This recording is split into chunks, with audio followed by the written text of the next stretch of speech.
time I come in the press room, you in the press room. Working on our Stars Hottronic heat press. Using all the vinyl. Making all the picture tees. I like vinyl. I'm about to just load these boxes up. I'm out your way. Man, you gotta be a crazy little brother to get fired on your day off. What you get caught stealing boxes for?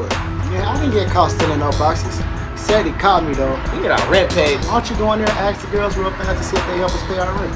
That don't sound like a bad plan at all. What's up, Pops? What's up, Smokey? I'm trying to set up a meeting with the girls, man. Okay. Y'all wanna help me and Craig pay our rent? Craig still owe me money from the last time he got me. He gotta learn a lesson. He shouldn't be stealing. Go ask him to tell that girl from last night to give him some money. What they say?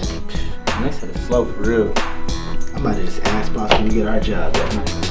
Of course you can. Yeah! Yeah. Y'all actually won an award, the Boss Mag 2009 Ohio Hip Hop Award. Y'all won for that media outlet thing. Man, I don't even know. Yeah. Like y'all won. He didn't even know he won it. What'd you say? Who was it? You won the Boss Magazine 2009 Ohio Hip Hop Award. Congratulations. That's legendary.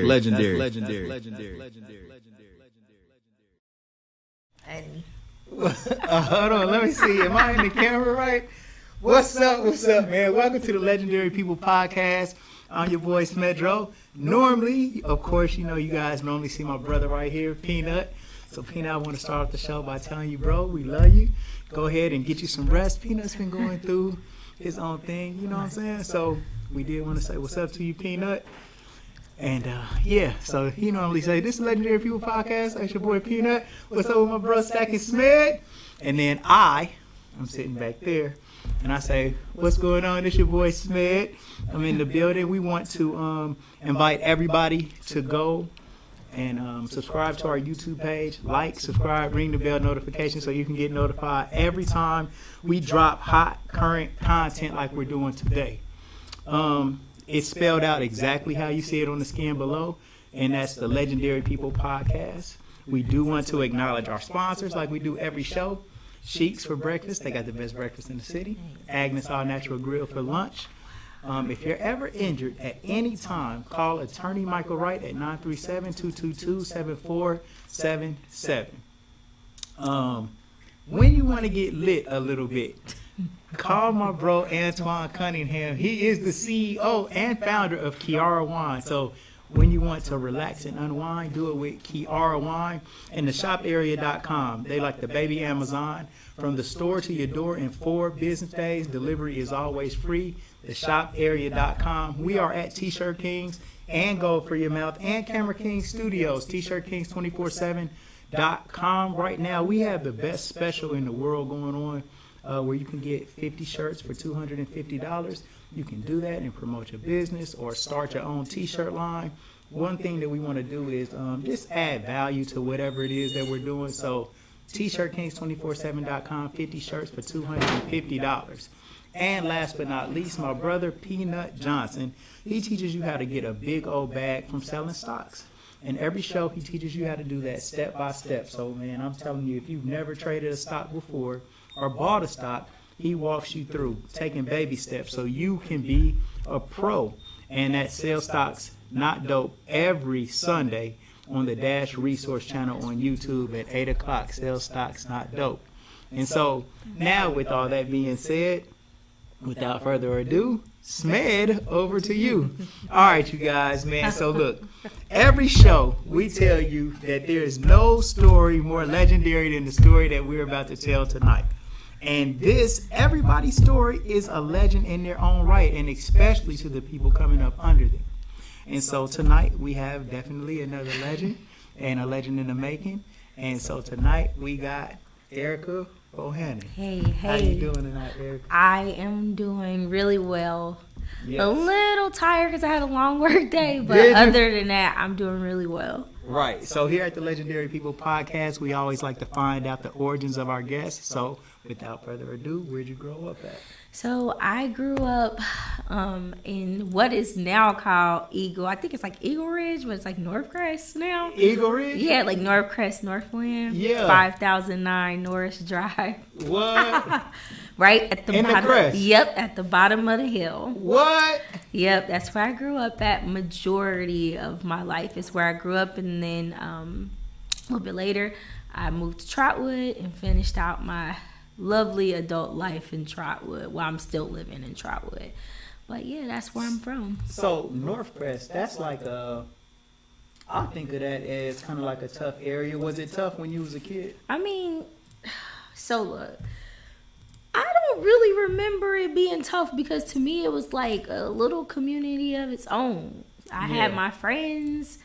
We had friends that lived in Northland. We would like cross the gate even though we weren't supposed to. Mom, I know that we weren't allowed to go through the gate, but we went through the gate anyway. Hung out in the hole, went up the hill. So yeah, it wasn't like for me, from what my memory served me. To me, it was just like any other place. So when you was born, that's kind of where you went to? No. Where I was, so look, when you say where I was born at, right? Yeah. Born, so what's those apartments called off of Cornell? They like sit right on the edge, not the ones that like once you go around a little corner, not the old Timber Creek. In the hole?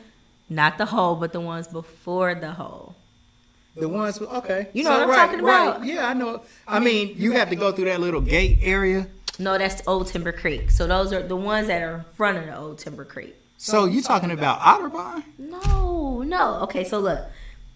You are where, you know where that little flower shop is that sits on Gettysburg? Yeah. Okay, so if you cross that bridge, let's say you going towards Salem, going up Gettysburg. Yeah. So you cross that bridge, and then on your right, if you make a right, it's apartments that sit like right there. Apartments that sit right there. So you cross the flower shop. Okay, so you cross the bridge. So you cross the bridge. You make a right on Cornell. Yep, but those apartments that sit like right on the corner. Oh yeah. I know what you're talking. You go up the hill. They sit right there on the Berg in Cornell. Yes. Oh. Okay, I'm like, I don't know the name of them. I just know my mom told me that's where we grew up a little bit of our lives. So there, and then I remember Lexington. Like my earliest memory is like Lexington, living in a half a double, going to a little penny store. Yeah. I just remember little flashes of it, but that's like... So Lexington, is that like up towards Rosedale on Lexington? I can't remember. I just know it was a White House, and I know it was Lexington. Yeah, for sure. So that's like, how old was you? Maybe 3? Yeah, 4?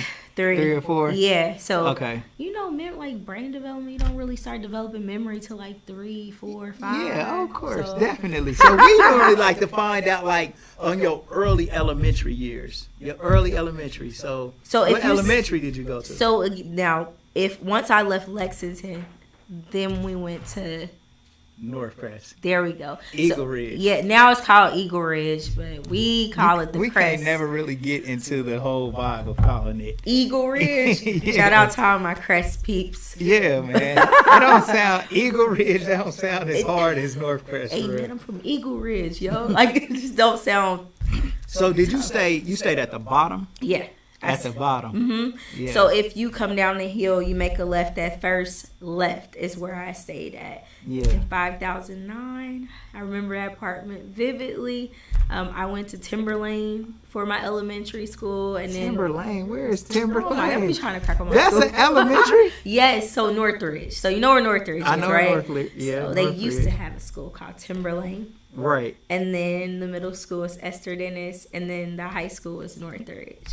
So that's what's up, man. No, honestly, for real, because like that area, I don't stay that far from that area right now, but I never know the names of the schools. That's kind of like its own little community over there. Yeah, it is. So, did you go to school? Was it a mixed school or was it more? So, I think it was more of a predominantly white school. Right. We had a little bit of black people in there, but most of those people came from Northcrest or Northland. Right. So, I mean, if you asking, I think it was sprinkled, but it wasn't like, it wasn't to a point where you kind of was like the token black girl. Yeah. So you did have some other black kids over there. Oh yeah. It was a lot of black kids over. I mean, like where I lived at Northcrest, it was a bunch of black people that stayed out there. But when I went to school, as far as like the people outside of the school district, outside of where I lived at, there wasn't that many African American people outside of the people I knew that went there. Right. So what type of stuff did you get into as a kid? Like, what did you like doing? So look. So are you asking like before house parties? Yeah, before house parties. So like, one thing that we like to do is when we bring people on, we definitely want to find out who was you hanging out with in elementary school. Like you can shout out your friends like you called a radio station. Okay, so shout out to Bucket. I hung out with her. Bucket. Sheikah, Hall, Kanisha Watkins, Kia, Shantae Walker. Trying to think of Herman Clemens. HB. Yeah, Herman. That's Tootie. I'm trying to think about Tootie. Yeah, that was her name is Tootie. Augie. Trying to think of people. I'm like going around like the neighborhood and trying to match people. Siobhan, there was a couple of people that lived in Northland. Yeah. I can't even remember everybody's name. But that's kind of cool though. I mean, you did way better than some people because a lot of times people be like, I didn't have no friends whatsoever. No, we hung out. We had at least like 10 people. I remember vividly, like growing up. Mm-hmm. You know, we hung out. We had the church people come. Of course, it was a little ratchet. Yeah. We had the lunch truck. Shout out to the lunch truck if y'all know. They used to come down into the project. Listen, yeah. They had the little clear little containers. You had your little apple in that. Y'all remember? Like, all right, so hold on. What time frame are we talking about? Like, what year is this? Okay, now look, I ain't good with years, but I do remember the lunch truck. Now I got good. Yeah. All right, well. So if you asking me when did we move out there? Kinda, or when was y'all? Yeah, like your elementary years. We talking about like 1980. I was born in 87. You was born in 87, so okay, so we like 1992. Yeah, like 92, like 93, 94. 93, 94. Yeah, because like so. My sister wasn't born. I have a sister who's 8 years younger than me, but she wasn't born just yet. Okay. So it was like 93, 92, 93. 92, Somewhere around 93. in there, yeah. So at this time, because Northcrest 93, I think I'll probably start hearing more about Northcrest in probably like maybe 97, 98, around in that time frame. I probably was. But was it lit though? I mean, was it a lot of drugs and stuff around? Yeah, of course there was a lot of drugs. But like when you're young, when you're that, like I'm going to say my earliest like memory probably was like, from there was like 8. Yeah. So from like 8 to like middle school, which is like 12 years old, you don't really think about a lot of those things because you're too busy being a kid, as you should be, right? Right. And so you didn't really notice all of those things until you became like 13, 14, 15, 16 or whatnot. And mostly from what I can remember, it was more of like a weed thing. I didn't really start to see like drugs like heroin caps and stuff like that. Not saying like I was around it, but like start to see and hear about people talk about it and stuff like that until I was like basically almost getting ready to come out of middle school, going into high school. So did you, when you was growing up, did you have your mom and dad with you? No. So my dad, my earliest memory of my dad was when I was 3 on Lexington. He's never been in my life. He's passed away. He passed away when I was 8. Rest in peace to the king. For sure. Yeah. And then my mom, she raised me. My mom and then my 2 aunts, my Aunt Angie and my Aunt Karen, my Uncle Doug, my papa, and my grandma. Mm-hmm. So we were all like close knit or whatnot. Kind of like what family used to be like. Tell me some stuff you heard about your dad. Okay, so I heard that he was a pretty boy. Yeah. I heard that he was an amazing cook. I heard that he was a ladies' man. Really? And that, so I didn't really always hear like a lot of positive things about him. Mm-hmm. That he was a drug addict. not a drug dealer, but a drug addict, and he used to abuse women. But that was like the only really like things that I can think of like out of my like current memory that I could think of when it comes to him. I didn't have any contact with his family until I was like 17 maybe. Really? Yeah, but we can go into detail about that if you want to know. Well, just with your dad, and then we're going to get to your mom too. Okay. But, you know, I do like to kind of, because, like, man, in our community, it always seems like we do hear these stories about absent fathers, you know? Sometimes people got their dads. It goes both ways. But did y'all ever get a chance to kick it? Did y'all ever... No. Never? Did he ever try to reach out to you? So his position was he didn't acknowledge me. So I was never, in his mind, from what my understanding is, he never acknowledged the fact that I was his daughter. Right. Like, oh yeah, you know, I got you pregnant, but she ain't mine. Most like what we hear today. You see that type of yeah, stuff all like the what we hear today. So like that's how he was. He was very like, you know, from what my family has shared with me, he would come past and he walked past the house and everything else, but he would tell my mom like, oh yeah, I'll come get her, but he never would come. And this wasn't like on a consistent basis type of thing. Just from time to time. Yeah, but you know, when I'm thinking about how old they were at that time, and they were like, my mom had me at 19. So a 19-year-old expecting him to be a father, like, especially with what was shared about him. Now, I don't know if that was like true because I wasn't with him, but based off of the facts that was shared, I mean, for me, I think that was a good thing. So it could be. You know, it definitely could be. You might be addition by subtraction or something. But as a young lady, did you ever miss that idea of just kind of having a dad? Oh yeah, for sure.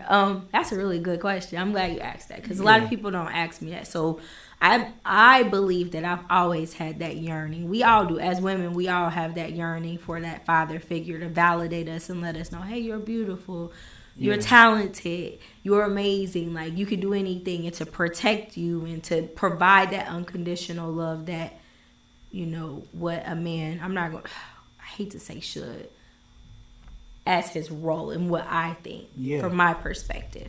Definitely. I've always thought that. I remember being really young and like looking at facial features because, of course, I'm the shortest person in my family. So I'm like, where did that come from? And then I got a double chin. Like, where did that come from? And my nose looks a little bit different. Where did that come from? So asking those questions about myself, like, well, why? I just kept wanting to know why. And I would ask my mom, but, you know, when we get to that portion, I can tell you a little bit more about, you know, why that wasn't really discussed. He wasn't really discussed during that time. And you know something that I haven't never told nobody, but it does seem kind of fitting for me to bring it up. Like, throughout my whole life, you know, I always thought that somebody was my dad. But then when my parents passed away, it was so tumultuous, and it was just like so much stuff going on between my family, like my dad's family and my mom's family, that this whole thing broke out that I wasn't my dad's son. That's traumatic. And my parents had passed away, and that shit still sits with me now. And when you talk about, you try to look at yourself and think who you look like or see where these facial features line up, it just makes you like, damn. You know, it sticks with you your whole life, just trying to just figure out who you are, you know? Yeah. And so I think, I understand, like, that it can be stressful, but then sometimes I just be like, the Most High is my father. Yeah, it's like... and kind of ride with that. It's hard, though. It's hard because it's like, you see, like, so there are certain people in my family who grew up and their dads were consistently around. Now, were they, like, really great? Now, that's up for them to determine. Yeah, for sure. You know what I mean? It's but that they were, perspective, right? yeah. But for me, like, he was never around. So, like, I always felt like there was that hole for me. Like, well, what could it have been? Yeah. Like, what would that have looked like? Is he ever going to come knock on the door and come look for me? Like, not just him, but his family. Like, are y'all ever going to, like, seek me out to see, like, yo, she is a really dope little girl. You know Man, what I it's mean? so crazy that you just said that, because I was sitting here thinking to myself, like, you are such a beautiful person. Like, Thank you. and you would be the treasure. Like, somebody wants a daughter like you. Somebody wants somebody like you around. And sometimes, like, man, I see it with my daughter. Man, my daughter gives me so much game and good advice. And she teaches me a lot. And she sees when I'm slipping. Right. And she can be there to be strong for me a lot of times, where she see, like, hey, bro, you can't let these people just do you that type of way. You need to put your foot down. You need to be stronger here. Don't do that. Daughters are so amazing. Yeah. And every man wants a son, but when they find and they get a daughter, they end up understanding that, like, she's better.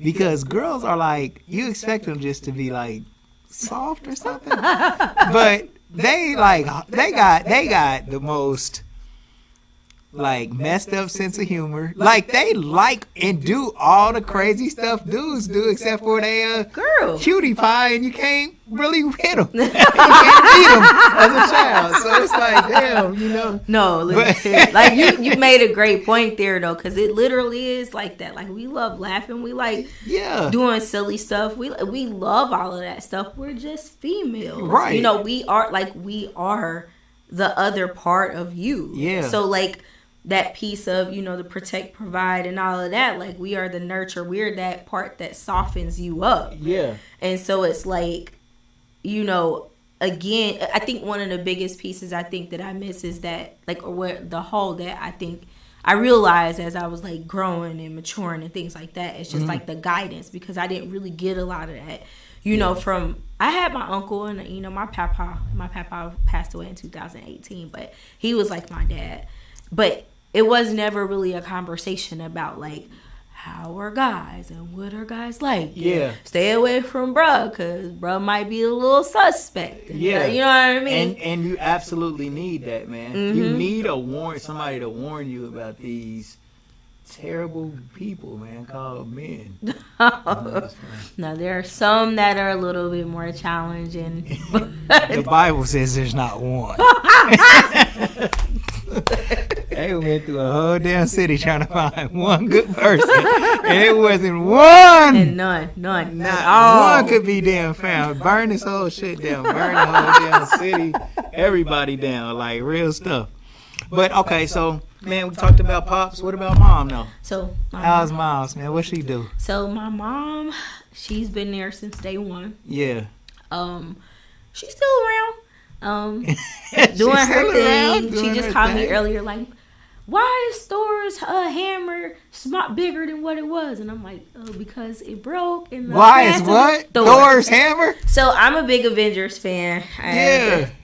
Baby Groot tattoo. I love Marvel comics. I love it. I'm a huge Marvel person. So she just asked me, like, little questions about stuff like that. But she's still around. Our relationship really wasn't always the strongest, because there were things that happened in between then. So if we want to start with just the fact that, my dad wasn't there, the relationship between them two wasn't the relationship that, in my mind, what I envisioned, like a mom and a dad being together. And, like, it was not that. It was more like we were kicking in and, had a kid and here you are type thing. And she was raised to, we don't abort our children, we take care of our children, and we're going to do what we have to do.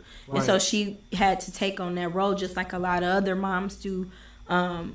They don't want to, but they have to, is to become not only the nurturer, but the provider and the protector and all of that stuff, and going out and getting food and making sure that we had what we needed. And so in that just our specific relationship. Not to say now it is getting a lot better, but growing up it wasn't always what a mom and daughter relationship could be.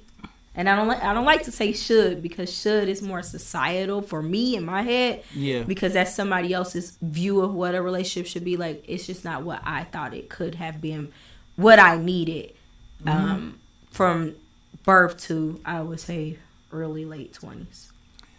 Well, what would you look for if you could have like your picture perfect idea of how a mother and daughter's relationship should be? What would be some of the attributes of that relationship? I mean, honestly, I would say for me, one of the things is like emotional support.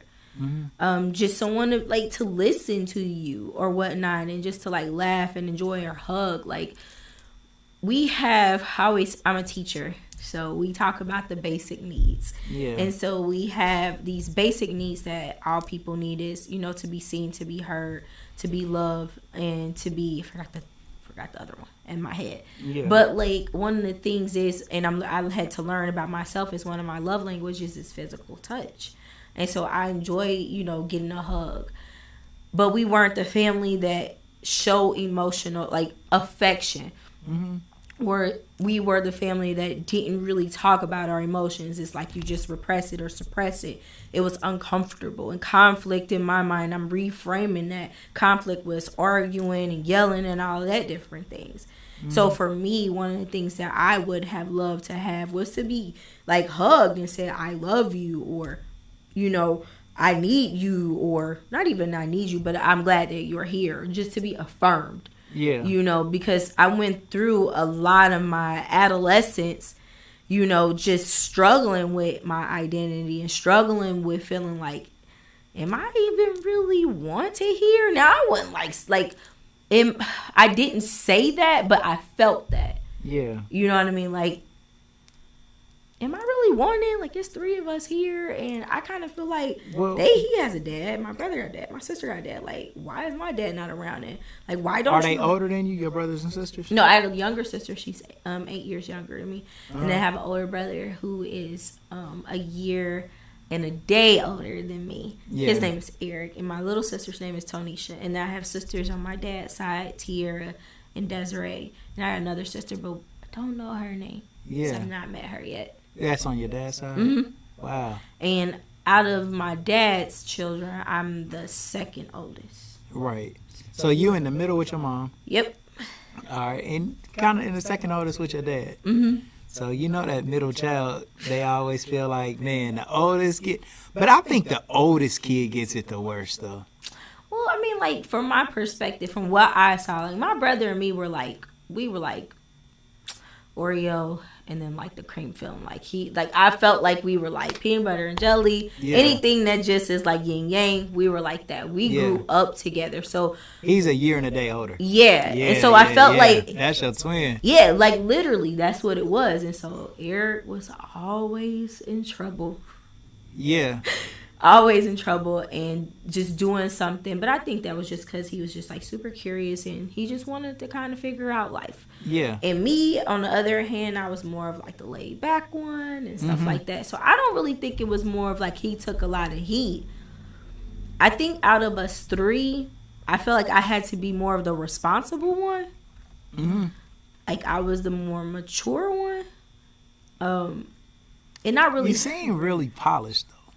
Man, look, your girl was a mess. So if you ask, like, if it come up, y'all, I'm gonna be all the way honest with y'all, because I did not. It did not start off that way. So did you get in trouble in school? Man, I got caught stealing from Kroger's when I was younger, because I was hanging with somebody and she was stealing. Well, yeah, let's get this story. What happened? Okay, look, so hanging with this girl, she was just going through a lot of different things. Yeah. And she, like, this was back in the day when king size bars was like popping. King size Snickers? Yeah, remember, like, they weren't broken up into 2. They was like 1, y'all. So she was like, she was like at the store, and like I was wondering like how was she hustling in this out, because she was like a hustler at that point. She would come to school with like these king size candy bars, and I'm like, I need to get in this. So I thought that I could do the same thing. Wrong. Right. So where you went to the Kroger's right across the street from? I did. Yes, I did. I went and tried to get some. I got caught, was terrified, and I have not done that since then. Right. So that was. But okay, that's normal though. Yeah, Everybody try to get something off their childhood. I'm not saying. Look, I just want. So look, the reason why I preface this, y'all, is because most people think when they get to know me or they see me or they see like your social media and stuff like that, like, oh yeah, she's doing really well. She's polished up. Like I go through. I've been through some things. Yeah, I mean, if whatever you feel like, whatever about, you we ask, gonna get to that. Yeah. But so we like your elementary years. Y'all kicked it. You got a group of friends though. So with your mom, I mean your family life, y'all getting along. Yeah. But you know everything ain't perfect. This is like some normal stuff that we all go through, right? Right. But with your friends though, is that kind of cool? Is that helping you kind of like find your way? Yeah, my friends were my dogs. Like they were my, like I called them like they were my sisters, because like I'm the oldest granddaughter and I'm the oldest daughter for my mom's kids, and so like my friends were like my sisters. Like they were like my big sisters. Like I would go over their house, I would get in trouble because I would eat dinner at people's house. Tootie, I didn't mean get you in trouble. I did tell my mom I used to enjoy eating cheesesteaks and chicken and stuff at her house. We literally like had a little mini sisterhood, falling out, getting back together and everything. So like they were like my safe space. Yeah. And even as an adult, it still feels that same way. Like my friends are like my safe space too. Just trying to think. So if I'm thinking about elementary, like I don't really remember having a bad childhood. Yeah, that's what I'm saying. Like, it don't seem like it for real. I mean, no. But everybody, like, the stuff that I've been seeing lately, man, I swear, it seems like so many people find fault with their parents now, man. I mean, and it's not a bad thing, but I think that it's an examination of how your parents treat you. Maybe versus like even how you might treat your kids or your idea of how you should treat kids. But like everybody that comes on the show, like we ask them about how they grew up, and most of them are similar to what you're talking about. Like just maybe wanting a little bit more, and maybe wishing things might have been a little bit different, or thinking that things could have been a little bit better. But then when I look at these people that are saying these things, they're on the Legendary People podcast. Well, they're on here because of that same reason that you just stated. It's like they had to go through some things in order to get to that point. And my thing is, you have mentioned something, and I want to kind of like tap on that drum of like, your parents can't give you what they don't have. Sometimes they're stuck at where they get hurt at. Yeah. And so, and I heard that off of a movie, and that stuck with me. But like if my mom, you know, is 19 or however, let's just say your mom is, and this was a realization that I came to through therapy and, you know, journaling and things like that, is that like my mom, she had 3 kids by the time that she was 30. And she was by herself. So, you know, for people who have just one kid or multiple kids, like it's hard for you to try to take care of yourself, let alone take care of 3 kids. You know what I mean? And so like when I still haven't dealt with as a woman, I had to realize and take several seats and realize that my mom was a woman before she was Yolanda, before she was my mom. Yeah. And she didn't have the space and time to take inventory of herself. So I had to extend grace, and I had to keep extending that grace. And most people think that it's just like a one-time thing, like, oh, yep, I forgive you. Like, no, it's like every time that thought comes up, every time I'm triggered, every time I think of that thought of like, I wish you could have been here, I wish you could have gave me, I have to remind myself, like, it's okay, you're safe now, you were good, and you were protected all the way up until this point, you still are. So, you know, I can truly say with my whole heart of hearts that I have no resentment towards my mom. Yeah. And that's because I did the work. Right. Do you think, like, this is, like, off of your life story. For sure. But this is just more, like, just kind of like life and how we think about life, right? Mm-hmm. So, There is a school of thought that says that we choose our parents, and that your life is meant for you to be able to improve in a certain area that you didn't get right the first time. Mm-hmm. And so you was born to correct something. You was born to do certain things. I don't know what it might be born to do, but whatever you go through is all, it's kind of like pre-planned. It's this obstacle course that we all are maneuvering through in order for us to be able to elevate to our higher selves. Absolutely. And so, like, the things that happened in your childhood, your family, how you grew up, your mother's approach to raising you, your dad approach, whatever it was only meant to shape you to become the parent for your child. Mm-hmm.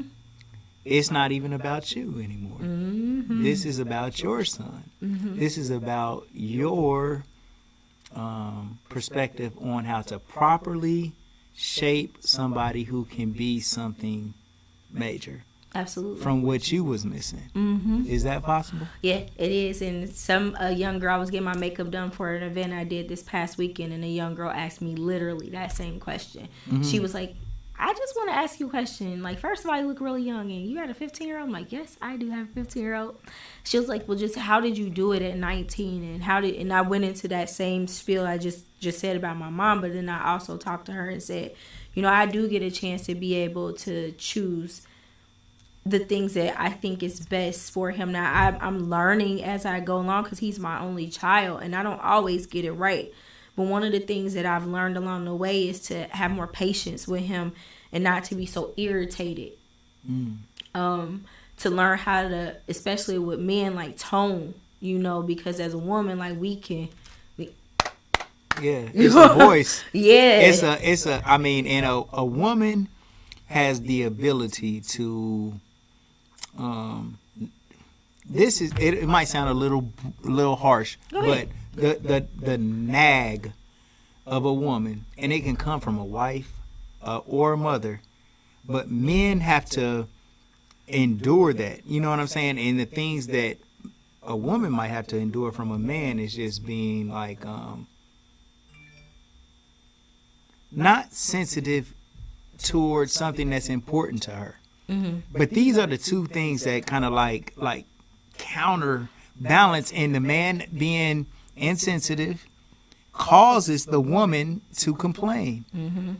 And her complaining causes him to tune that shit out so he can be, so he's not affected by that, but that's more the insensitivity, and it becomes this cycle of everlasting, I ain't listening to that shit, and I'm going to go off on his ass about that until he understands this is important. Mm-hmm. So go ahead, finish your thought. No, I mean, like, that's true, and that's like some of the things I prayed actually and said, God, my first kid can please be a boy, because I think the reason why I prayed that is because I wanted to understand.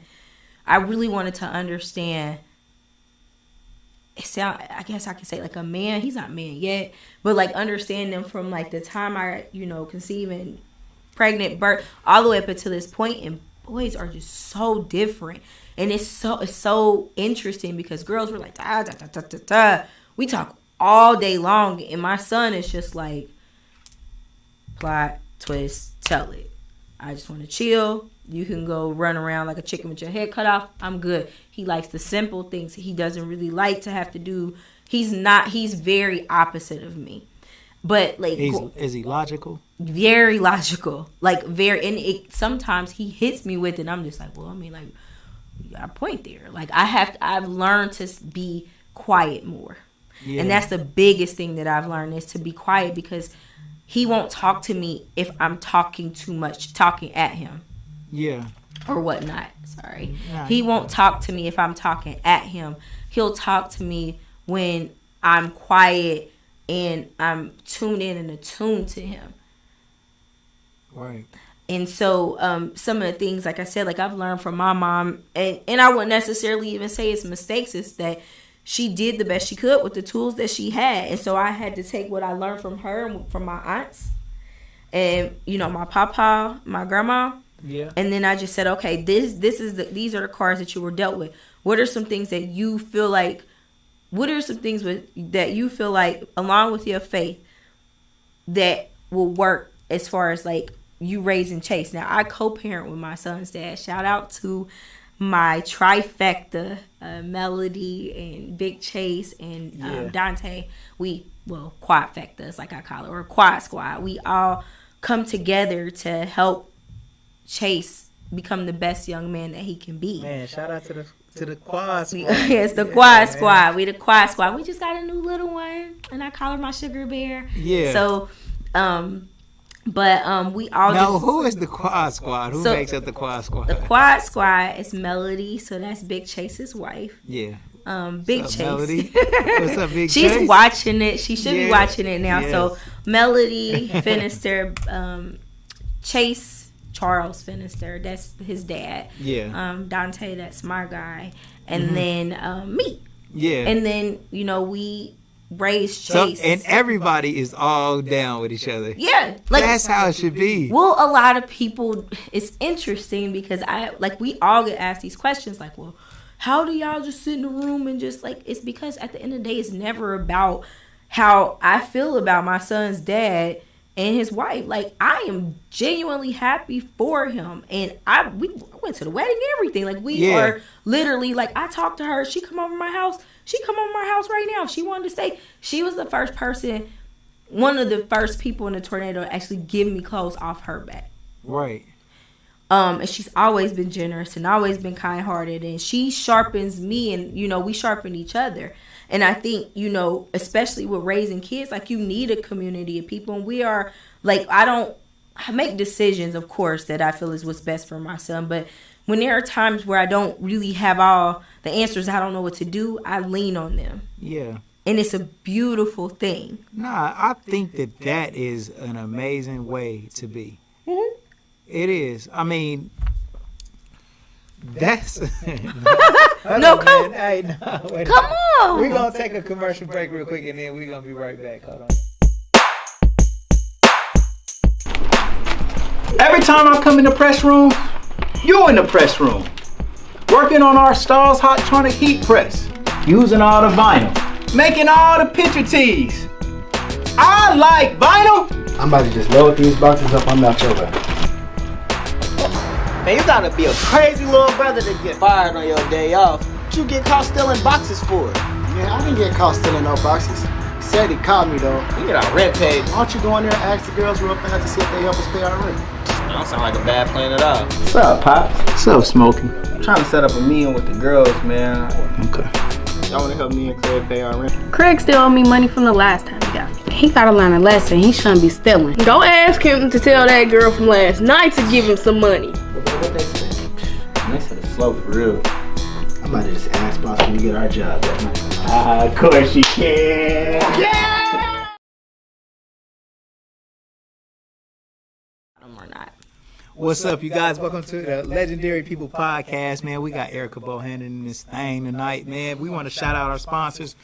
Go to Shiekhs for breakfast, Agnes All Natural Grill for lunch. If you ever get injured, call attorney Michael Wright, 937-222-7477. Sometimes I went and got a neck brace, and I keep it in the back seat, and sometimes I just slam on my brakes, you feel me? Let a car rear end me. I put on a neck brace, and then I call attorney Michael Wright. You get 5,000, 10 racks to break your back, 10 racks to fix your back. Something racks to fix your back, man. So, man, make sure you call attorney Michael Wright, 937-222-7477. Make the right choice. When you want to get lit a little bit, get you some Kiara Wine. Contact my bro Antoine Cunningham on Facebook, or go to More for Less and get the Kiara Wine. TheShopArea.com, ShopArea.com, TheShopArea.com. It's like the baby Amazon, from the store to your door in 4 business days. TheShopArea.com. If you want to buy something online, instead of calling Amazon or going to Amazon.com, go to TheShopArea.com and see if they got it first. She is a local person from Dayton, Ohio, and she owns TheShopArea.com, and it's like a really cool thing. She got a whole lot of stuff. Sell stocks, not dope, every Sunday on the Dash Resource channel on The Dash Resources Center on YouTube. My bro Peanut Johnson teaches you how to sell stocks instead of selling anything else, man. Teach you how to get a big old bag. We're at tshirtkings247.com. T-Shirt Kings, 4301 North Main Street. Gold for Your Mouth and Camera King Studios. When you want to take some family pictures, come right here and do it with us. Take some good old pictures, man. You know what I'm saying? You get a 30-minute session. We take about 100 pictures. You get them all. And we retouch them and fill them up. We get big old poster prints and all that. So I did not know that. my grandson is actually turning 1. So shout out to Tarion the Dom, my young boss in training, man. You know what I mean? January 27th is his birthday, and he is going to have a photo shoot, so we're going to post the pictures. And I can't wait, man. I'm so proud of him, man. He's like the coolest person ever, man. So, yeah, man. All right, so, Erica, now I want to kind of get to... Okay. We done went to the Quad Squad. Man, we got this community parenting situation. Okay. Where you guys are just making sure Chase can be the best that he can be. Mm-hmm. You've learned so much stuff from your childhood. If you ever got a chance to be a parent, this is how you would do it, and now you are executing this. But we're going to rewind back a little bit. All right. All right, I want to know about your high school years. All right, so we went to elementary, middle school. What middle school did you go to? So you just cracked on my middle school, but y'all... It's called Esther Dennis Middle School. And it was the best middle school because I know a lot of y'all that had 3 floors there at y'all middle school. Esther Dennis? Yes, we had 3 Where floors. is that? It was in Northridge, but it's no longer because they knocked down the school. Esther Dennis, okay. But it was popping. Like, did anybody go there? yes, people went there, but they probably won't tell you, no. Man, but I would I swear to God, please, man, the legendary comment section. If you have not, I don't even care if you went there. If you ever heard of Esther Dennis, just please give us a thumbs up, hit the like button or something, man, and let us know that you went, that you have heard of Esther Dennis Middle School, man. All right, so come on, Esther Dennis. What was did you have a homeroom teacher there? Do you remember your homeroom teacher's name? Man, that was like so long ago. You don't remember your homeroom teacher's name? Well, because we look, in middle school, like, you know, traditionally, for some people back when I went to middle school was like 7th and 8th. Yeah. For my middle school, it was 6th, 7th, and 8th. And so we had like, 7 classes there, and I don't remember anybody like homeroom as far as like who my homeroom teacher was, but I do remember I had two really dope art teachers. Yeah. And I remember really enjoying art, and I remember really enjoying being in my language and literacy class, or they might call it English language acquisition. I don't know what it is now. Yeah. But I love that class. Right. What about art did you like? I like pottery. Like, I like to do stuff with my hands. Uh-huh. So I enjoy being able to make like cups and stuff like that. And then they had wood shop. So y'all cracking on Esther Dennis, but y'all didn't have wood shop. Esther Dennis had some nice stuff going on. Yeah, they had real stuff. I made an airplane out of wood, y'all. I was so happy because it was hard. Yeah, I made an airplane. I had the file, the vice, and it was popping. Esther Dennis, man. He not gonna let me live this down. Niggas come in here like, I went to Fairview and Kaiser. But you know what? You're rare. I am. You feel me? All right, so we get to Esther Dennis, and then after that, do you go to Trotwood for high school? No, well, there was a little transition. Okay. So I went to Northridge for my freshman year. I was freshman class president there. Was you? Yeah. But then we had a riot. Somebody called me the N-word. And so all the homies was fighting in the hallway. Wait a minute. The riot started because of you? See, I told you that I didn't always have it all the way together. So walk me through the day. I want to know the whole story. So what happened? Okay, I'm going to tell you from what I remember. Okay. So, and if you guys are watching this and you were there, you can kind of correct me, jump in the comment section. Right, there it is. So, I remember, I don't know if it was after lunch or before lunch, but I remember going in the bathroom and coming out the bathroom, And then there was this tall Caucasian girl. You know, I'm small. I'm the same height that I was in high school. So I'm 4'11". Right. And she comes, all I remember seeing her is come storming down the hallway. I got this book bag on. At you? Yeah. She was coming at you. What did you do? I think I might have put something in the bathroom walls or something. Hell nah. Tell us what happened. I did. Like, I really believe so. I What can't remember. I just know I was in the bathroom and I think I wrote something on the walls, but I can't remember what I wrote. About what did you write? What did it close? Give me an idea. It had to been something about, idea. I think it had to been something about me just not liking somebody, because I was like real ultra petty at that point. I do remember you might have wrote such and such as a bitch. Could have been something like that. It could have been, but I like, again, y'all, I don't. I hit bullseyes.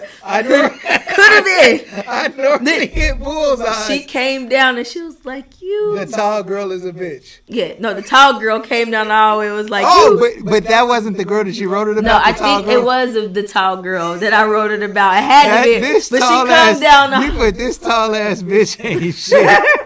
Fuck her. I did not say that. Hey, look.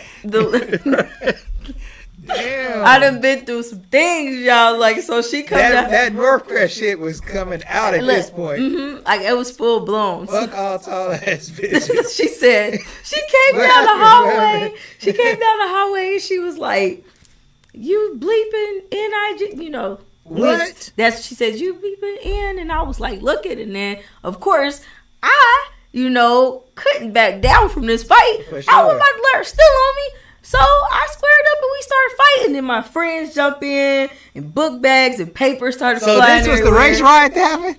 Yes. Damn, another race riot on T-Shirt King. Look. I mean, legendary. It was also a race riot when damn, who had a race riot? Oh, no, Carl from 937. Oh, okay. He went to Trotwood and he had a race riot when he went there about some shit. But, all right, so what happened, though? What's yours? After we all got in a fight, my mom, so they had called my mom. They was getting ready to expel me, but they suspended me for 10 days. But I was a really great student. All up to that point, I didn't get in trouble. I didn't do really a lot of things. That was like really the first big thing that I've ever done. Yeah. So that's probably why they didn't expel me. But my mom came up to the school. My aunt, she had a whole cowboy hat on. Mm-hmm. I don't know what she was thinking about. And you told them that she called you a nigga. That was the main point about all of this. Well, I mean, I will say that I probably initiated some of this. Yeah. And so, I don't want to put, the whole, I'm going to own my stuff and say I probably ticked the girl off. But, when you're young and things are going, you're not thinking about all of that. But she, if you called her, let's say you called her a bitch or something, right?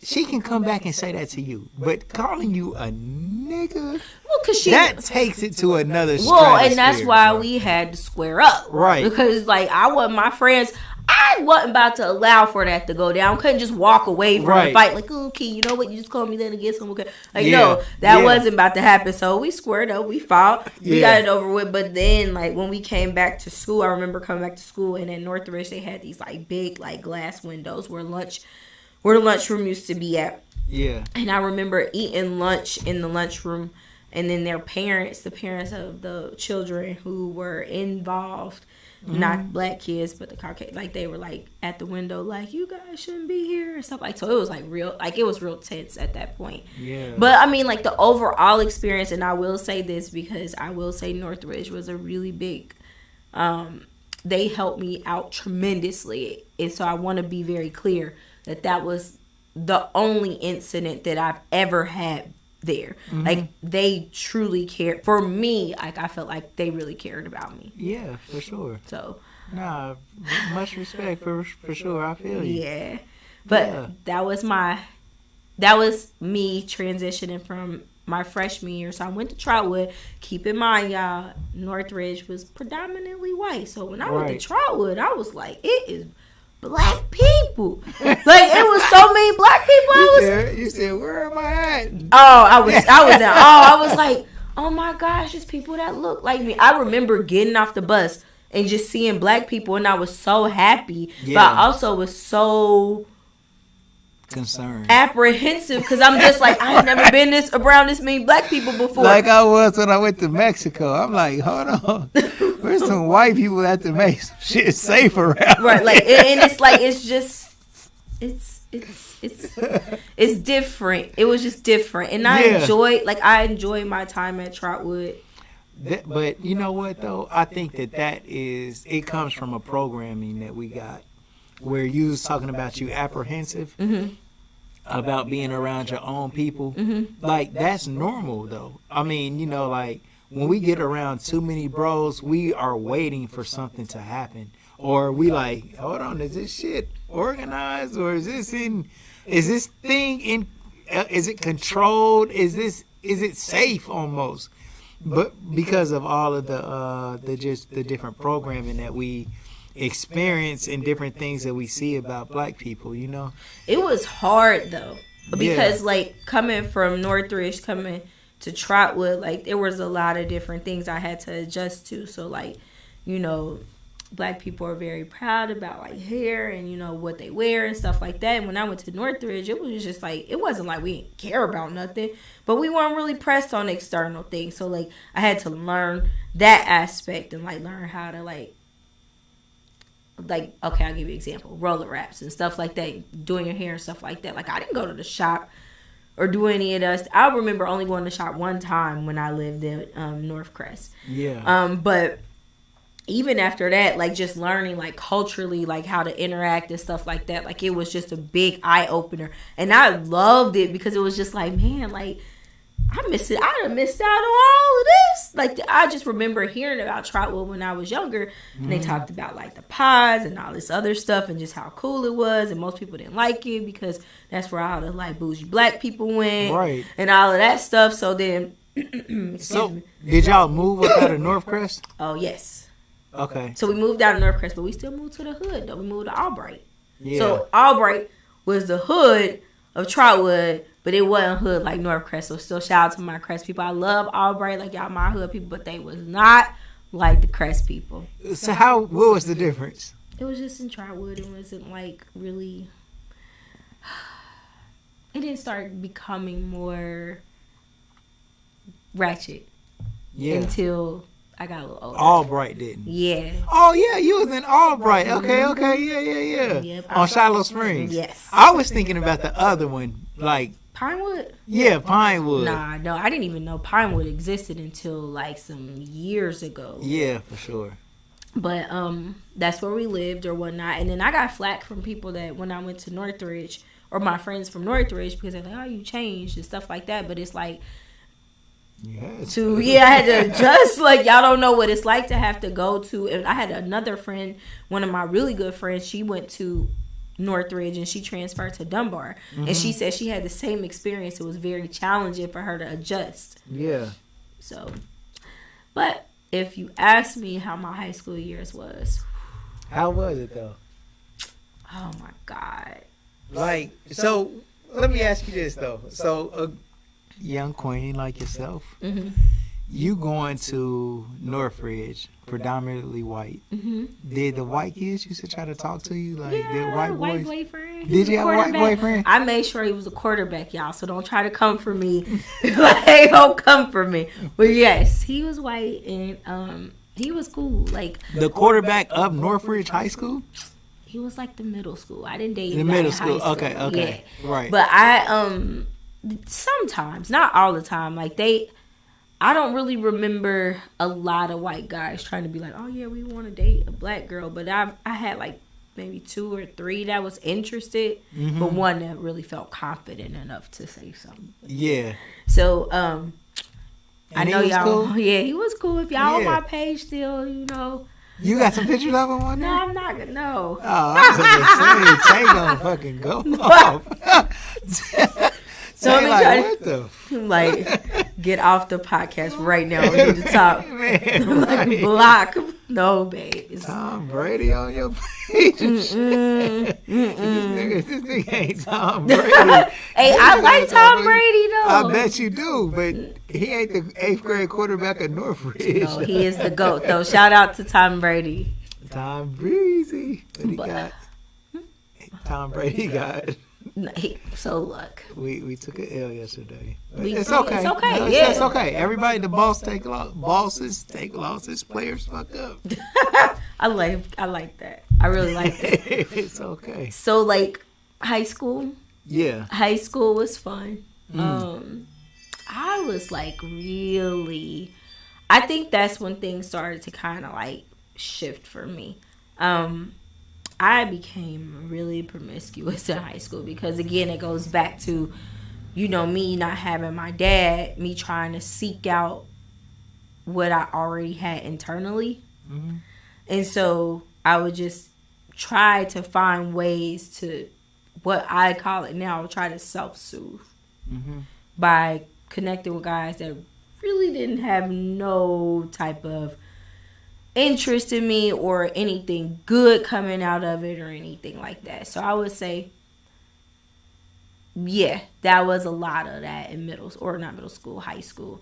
I mean, when you talk about that, like, are we talking about high school kids? High school boys? Yes, high school boys. Yeah. Not older guys. So just not being in relationships, but y'all just kind of just messing around. Yeah.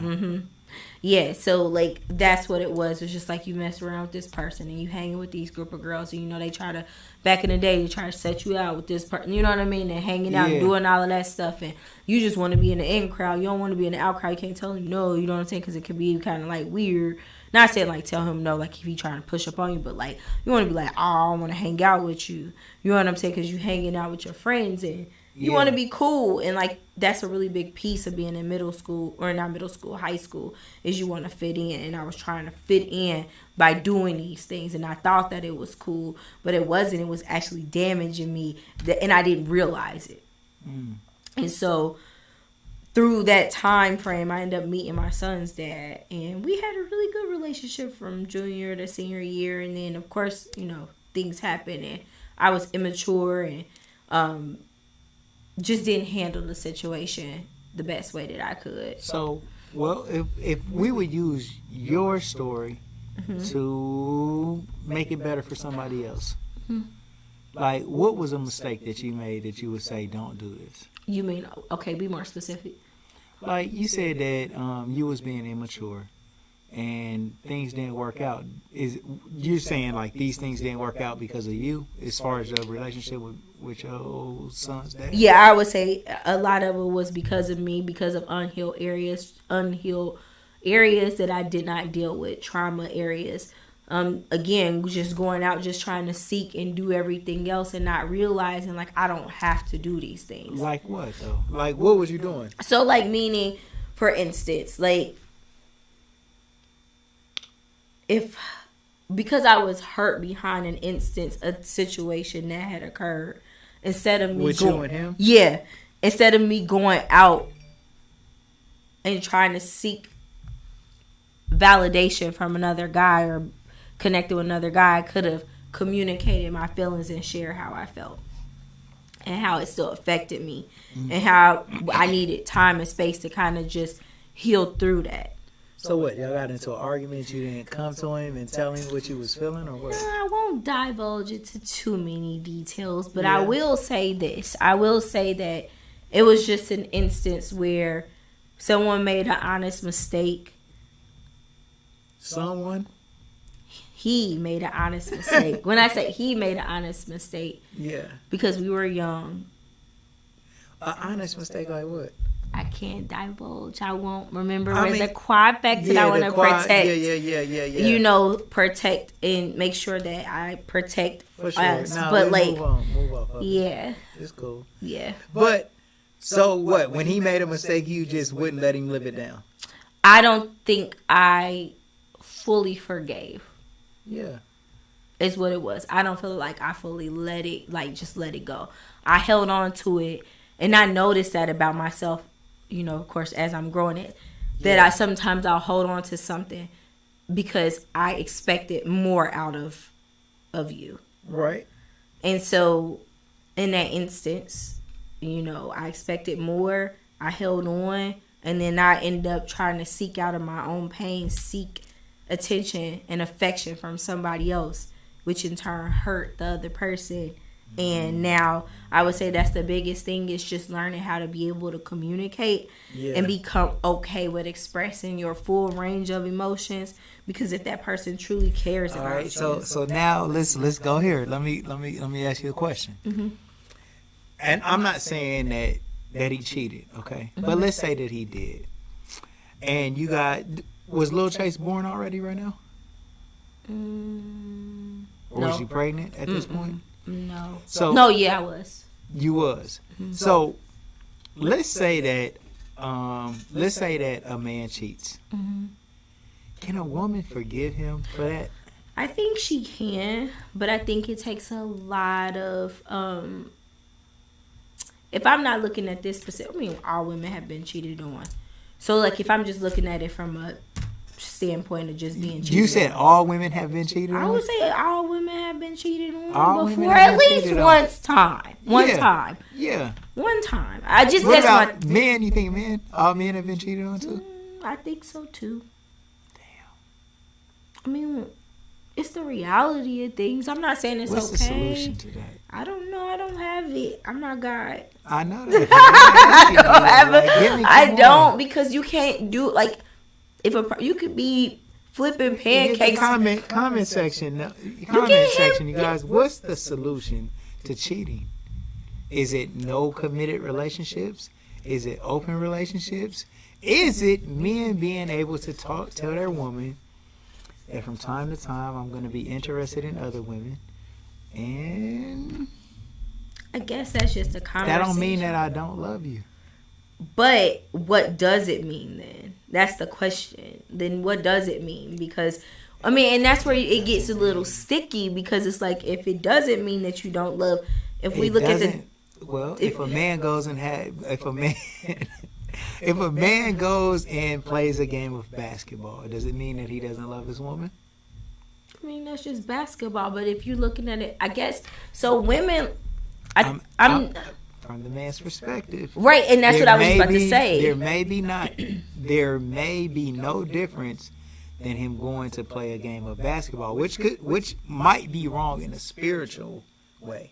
But I'm saying though, if he's looking at this as a recreational thing, which some women do too, which I don't think is right, but if he's looking at it as a recreational thing, and he says, it doesn't mean that I love you any less, but this was an activity that I participated in. So when you say it's just an activity, tell me more about, so from a male's perspective, you said that it's like a game of basketball.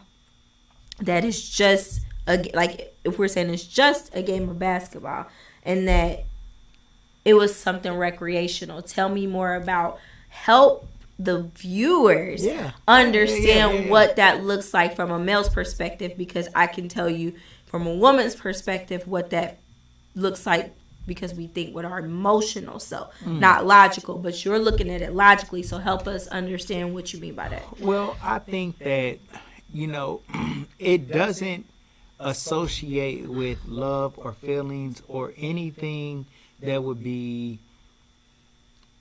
competitive for the woman that a man, because like sex probably could have different meanings depending on who you participate with. Right. So one, it could be a bonding experience. It could be an experience that means, this is us being together, and this symbolizes our connection with one another. Mm-hmm. But then it could also mean none of that. Mm-hmm. It could only mean just some wreck, and it could mean just straight and like this particular perspective isn't necessarily exclusive for just men only.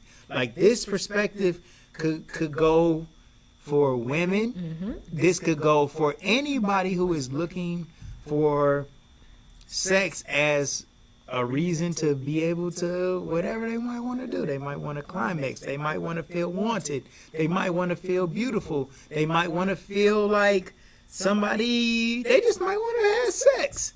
Like, so all I'm saying is, like, I think that sex is so, like, I think that the Most High made sex so deep ingrained in a urge that people want so much that to ensure that life would continue, that sometimes this urge gets misplaced.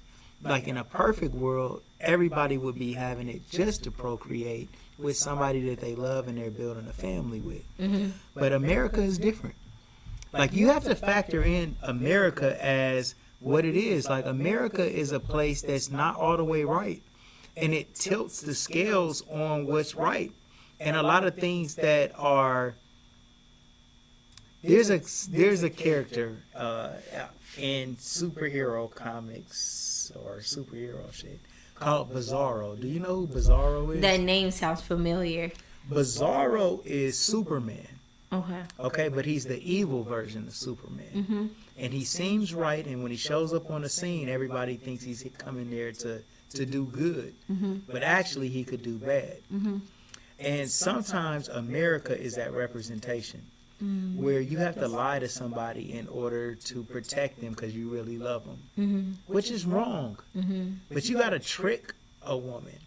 Like, these things that we're adopting as a culture, as brothers and sisters, isn't our natural state. Like, honestly, a brother could have more than one woman, and it's not a disrespect to his first wife. But you can't tell your first wife that anymore because she takes it as this American, European view, this lens that this shit is fucked up. And when a man tells his woman, like, honestly, all these niggas with a bunch of baby mamas, those are wives. And we're disrespecting them as calling them baby mamas because we're not giving them their proper titles.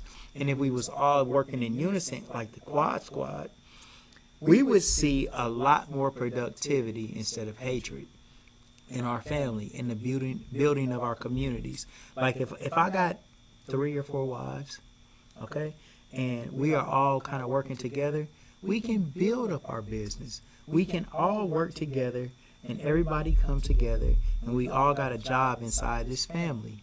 And then we could all pitch in and do different things that would help us out instead of being destructive with one another and arguing and fighting and fussing. And I wouldn't have to abandon my child now, because sometimes people abandon their children just so they won't disappoint the new relationship that they're in. And as fucked up as that is, it is a real occurrence. It's a reality. It's a reality. But I think, I mean, and I definitely understand what perspective, where you're coming from. And I can only speak from my own experience because I've not ever been married.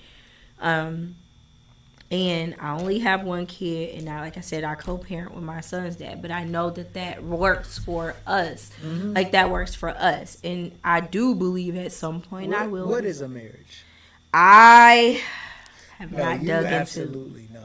Why do you think I know? Because you're a wise queen and you know what a marriage is. What is a marriage? So, okay. So if I'm looking at her. Two people come together and what do? They procreate. Two people come together and they make what? A baby. 2 people come together and they make what? One. Exactly. But that's the thing. It's like, so I understand where you're coming from when you say we have been, I don't want to say, because you didn't say the word brainwash. Yeah. I didn't want to say brainwash. I'm like, I know you said something, but program is your word, to be able to look at marriage from this worldview. And I'm not arguing that. No. Because I think that there are a lot of different ways that people can look at that. But I think, to go back to what you said, going back to that whole a man cheating, it being recreational. It can be. It can be, but you had said something though that I really want to like tap on. Yeah. And when you said, like, it could be, like, if he decides that he wants to step out, like, you have to ask the question of what happened to make you want to understand. Because, again, it has a lot of different meanings behind it. It could be... Run that by me one more time. So, instead of... I think one of the things that I've learned, and I'm not saying, like, I wouldn't be upset, y'all, or frustrated or anything for lack thereof.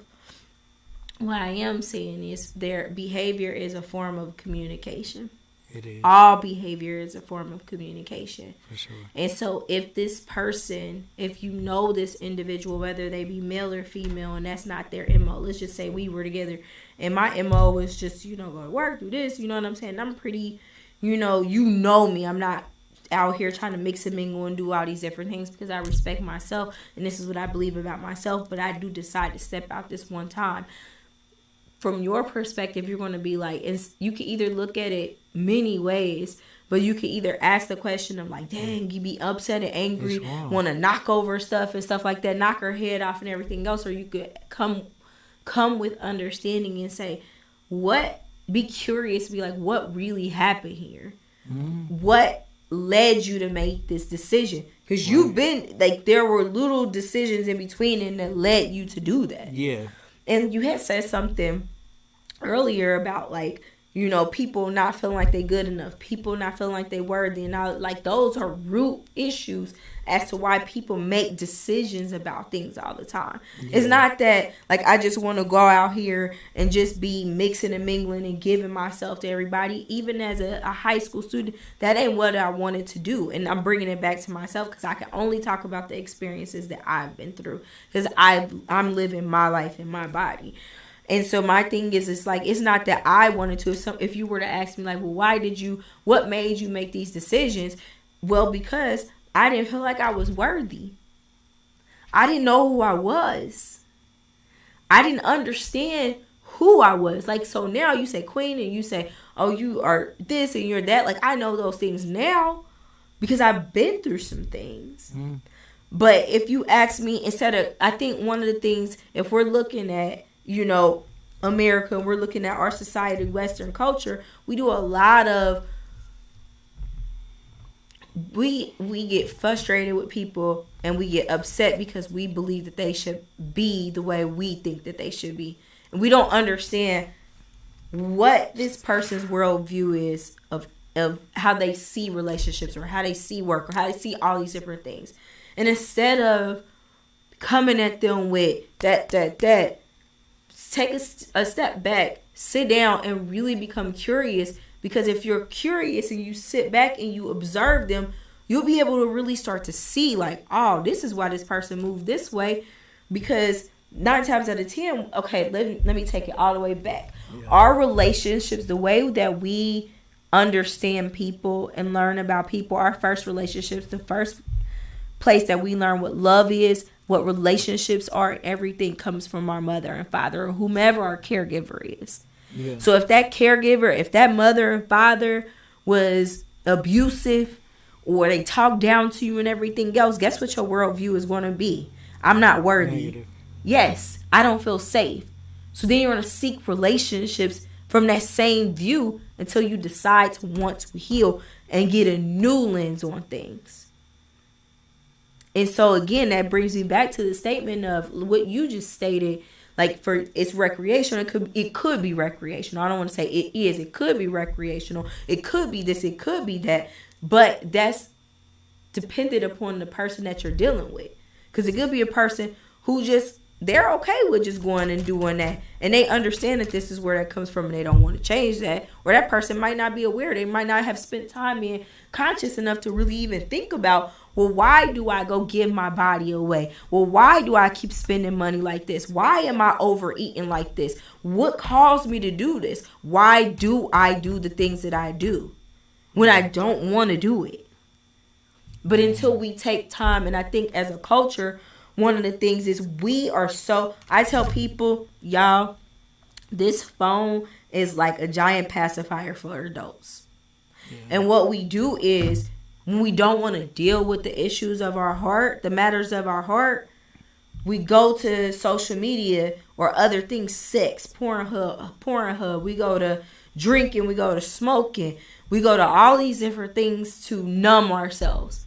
Because it's easier to quiet the voices in your head. It's easier to numb and shut all that stuff off and not deal with it than actually face it and walk through it and own it and say, yeah, I eat 17 sandwiches a day and I weigh 400 pounds. And, I eat emotionally because I don't feel worthy inside. That's hard for people to say. It was hard for me to accept the fact that a person who came into my household and was supposed to protect me, who came off as a protector, molested me. So from 12 years old, you took away something from me that I've been spending years trying to get back. It's my identity and my worth. And so for years I had to fight to get that, to get in this space, to become this woman that I am right now. So the behaviors that I exhibited, again, is a behavior is a form of communication. And I thank God for the people that were around me because they took time to understand that, oh, that's not really who she is. It takes a strong individual and a person who is rooted and grounded and understands themselves to be able to really see who you are. Because you have people that'll write you off, that'll say, oh, you're too emotional. I've had people that you're too emotional, you're too this, you're too that, you're too this, to this and to that. But they never once asked me the question of what happened to you. What if somebody asks that girl that's going out, what if somebody asks you that's going out, she going to get drunk and she sleeping around, she doing XYZ. It don't even necessarily have to be sleeping around, but she could be overworking, working. They stop to ask her, what happened to you? What happened to you? Instead of what's going on with you, what happened to you? We don't take the time to really attune to people and really sit in that space with them. And this is why we have a lot of women who are walking around unhealed and bound, is what I believe. And we have a lot of men who are walking around who are unhealed and bound because that little boy in them and that little girl in them that were not seen, they were not heard, they did not feel safe in their bodies, and they were not loved. Yeah. Just my thoughts, but yeah, I like it though. I definitely like the build. Man. So, you in high school, you had your son? Yep. What grade? Oh, I didn't have him when I was in high school. I graduated. I made it out of high school. Then I started to be like, shoot, I made it out of high school. I'm going to go get my own apartment because my mom was like, I went in there to try to make myself a state. When you come home, let's walk through you getting pregnant and you coming home and telling your mom. Oh, my gosh. That you pregnant. Walk me through that day. So, look, the day that I found out that I was pregnant, yeah, I did not tell my mom first. I called my Aunt Karen, and I was like, Aunt Karen, I'm pregnant. And she was like, hey, wait a minute. I don't mean to cut you off. But I meant to ask you about something a little earlier, and I want to go back. Mm-hmm. Your pawpaw. Mm-hmm. What's up with him? Like, you mentioned him a couple of times, and I just wanted to kind of just... I'm glad you asked. My papa was like I love my papa. He cool? He passed away in 2018. Man, long live the king. Yeah, man. He was amazing. He was amazing. Like, I have nothing but really great memories of him. The very first memories are like him always going to get us McDonald's and giving us Flintstone vitamins because he wanted to make sure we were healthy. Him always saying I love you. He's always said that, like, I love you, you're doing really well. Like, yeah. I believe that he stood in the gap. That's your mom's dad? Mm-hmm. Yeah. Yeah, he What's was his name? Barry Bohannon. Barry Bohannon. Mm-hmm. Yeah. He was he was my oh man. And I took that hard, but then I understood he lived a very hard life. My grandfather was gay. Yeah. But he didn't openly come out. Because again, he grew up back when he was younger. That was shunned upon. Yeah. And so I didn't find out until, I can't even remember when I found out. But when I did, I realized it didn't change anything for me because he still loved me despite whatever his choices were. Yeah. But he was amazing. And my grandmother too. I can't leave my grandma. My grandma was my homie. And she still is my homie. What's your grandmother's name? Lizzie Bohannon. Lizzie Bohannon? Mm-hmm. Was this your granddad's wife? Mm-hmm. What? Mm-hmm. So wait a minute, your granddad was gay, but he had a wife though? So like I don't know the full story. Yeah. So I don't want to like say anything without, you know what I mean? That ain't true. That ain't 100. Yeah, but I do know that back in their day, in order for them to, I think it was just like be able to even just like live life, like they had to marry, like do all these different, back in the 40s it wasn't like it was 50 real. Yeah. So what, 50, 60, whatever, whenever they did, but like in order for him to live a pretty normal life, he had to make these decisions. Yeah. They end up not being together. They were still married when he died. And but they had your mom? My mom and then I have 2 aunts and 2 uncles. Yeah. Okay. And so had them, and they had their life and stuff like that. But from my perspective on my grandfather, like he was a really great man. Yeah. Like despite his lifestyle or whatever that was, like he was an amazing man. Like he made sure up until 2 weeks before he passed away, I remember going to the hospital, and his friends were there, and they were like, he is not eating for us. And so I was like, Papa, you gotta eat. And then he called me my mom's name because he had dementia, so like he was losing his memory and stuff like that. Yeah. And he was just like, Landy, what you doing here? And I'm like, I'm not Landy, Papa, I'm Erica. Will you eat for me? He ate for me. So like we had a really like my relationship with my papa was like really close. And same thing with my grandma, same thing. Like they helped raise me too. So all right, so come on, we gonna go to the day where you found out you was pregnant, and then you had to tell your mom. So you didn't tell your mom first. What happened? I told my aunt. My aunt was like, I already knew you was, because she got in her. My aunt is like, I promise she got like a 17th sense. We say 6. This girl has a 17th sense. What's auntie's name? Karen. Her name is Karen Bohannon. Karen Bohannon. So all of y'all is Bohannons. Well, yep, majority of us are Bohannons. Karen Bohannon. Okay, yep. And so she was like, I knew you was pregnant. So I'm like, I don't know how to tell my mom because I don't know what she's going to say. So, you in high school though? No, I graduated. You had already graduated? Mm-hmm. Okay. I graduated. Yeah. And so was you 18? I was 18 when I got pregnant, had him at 19. All right, cool. So you 18, yeah. So I tell my mom. My mom stopped talking to me for like 2 weeks, 2 or 3 weeks. What'd she say? She was just 1 week. She did finally open up. She just said that she was scared at that I wouldn't go to school. Like I wouldn't, because I had dreams and stuff like that. I wanted to go get my bachelor's at the time. Get my bachelor's and go to school and become a teacher and all of that stuff. All right, but wait a minute. Let's rewind back to high school. Like, was you doing good in school? Because despite all of the other stuff I was kicking it that you was doing. I graduated with honors. You graduated with honors, but you was still just kind of kicking it. Yeah. You was doing both. Yeah, I got my work done. If you ask my mom this question right now, like if I was to call her and ask her, she would tell you that I would never bring home homework because all my homework was always done before I got home. Right. So I was a student that got like perfect attendance because I would cry if I didn't go to school because I love school. Yeah. I believe it was my safe space too. 3.0 or higher, 3.0 or higher. No, that was low. I would say 3.3 or higher. Yeah. For me, grade point average. I'm a really great writer. I love to write.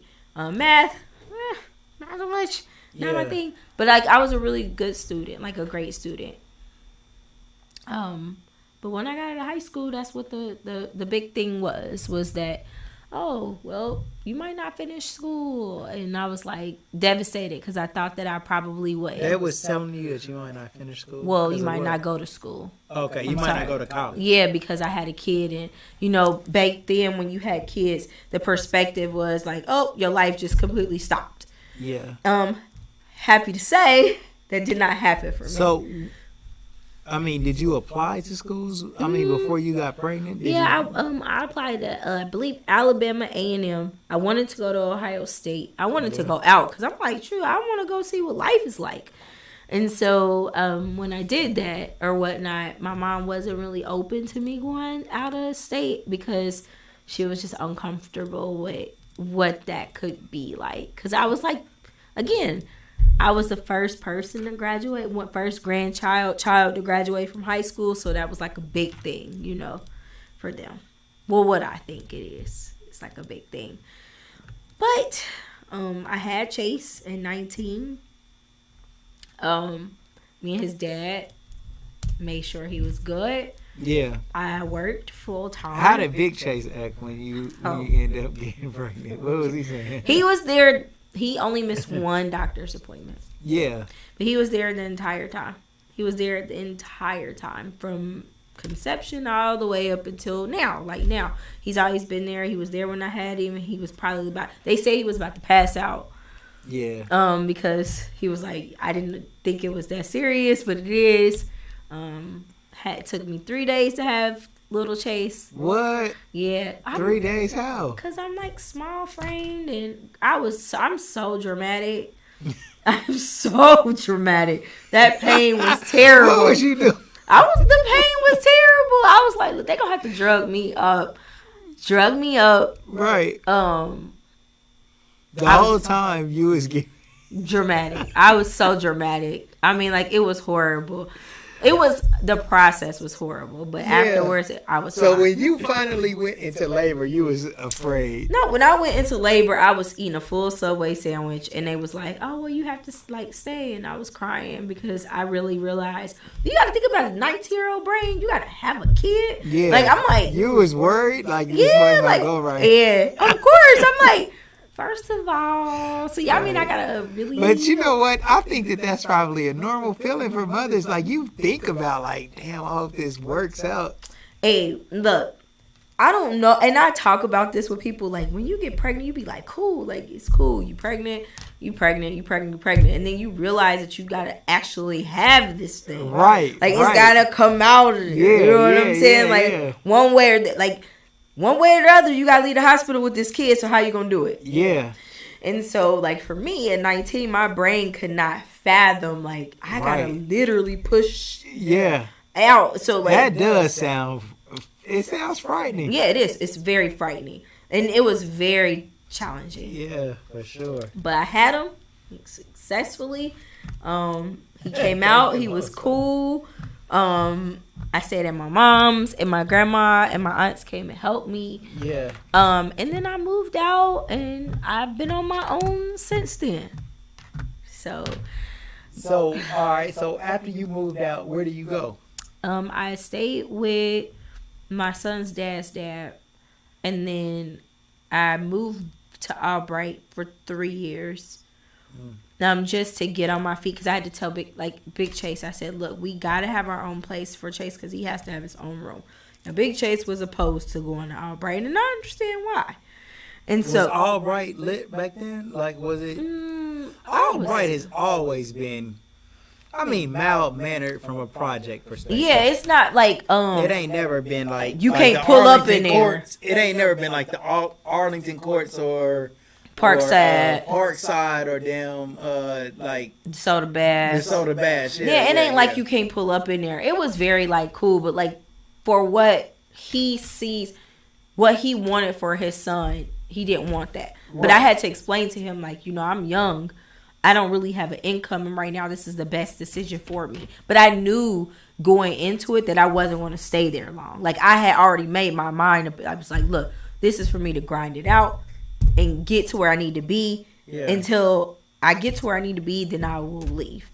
And I made a promise to myself that I would go back to school. Was you guys together at this point? Mm-hmm. Yeah, it was. Okay.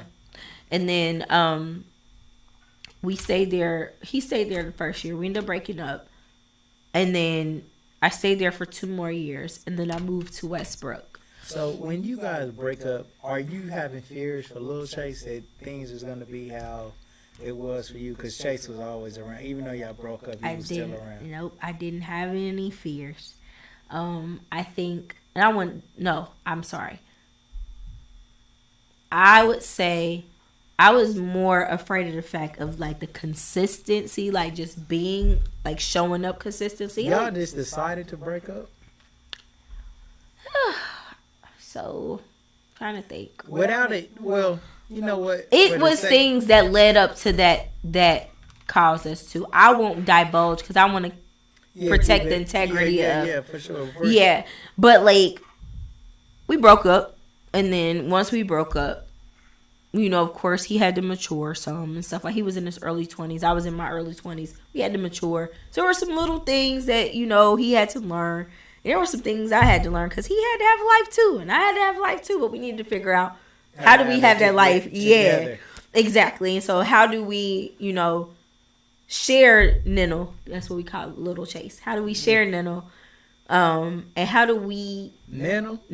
Because my mom named him Nino because he was really small when he was born. When he came home from the car seat, he was really small. Mm-hmm. So instead of calling him Little, she called him Nino, and that's what stuck. And it stuck. He's not Nino any now. I mean, now he's big. Yeah. But Young King. Yeah, he's my guy. Yeah. But like, so we had to figure out how to make things work between us two, and how did he get time for himself? How did I get time for myself? How do we come together to raise him? And honestly, like it was some bumps in the road, but we figured it out together. And he's an amazing father, like amazing. Like he calls Chase every day to make sure he's done his homework and stuff like that. He will come over, he will help him navigate. Like he owns his own business. He helps him navigate through that, and he includes him in that. He's very active and engaged with Chase, and I truly appreciate that. That I tell him, and I tell, you know, Melody and anybody that asks me, and I said, like, if we ever were to like part ways, I pray that I said a prayer to God that I pray that he stays consistent, because I didn't have that, and I want my son to have a steady role model in his life, like a great man, so he could see what it's like to care for a woman, to be a man. Yeah. But so I left Albright 3 years later, moved to Westbrook, started paying rent on my own full time. Graduated from food stamps and the PIP program. Shout out to Community Action Partnership. So I graduated from a lot of those different things. Started making more money. And I went back to school. I graduated with my associates in 2013 from Sinclair. And then I went back. I wasn't going to go back to school, y'all.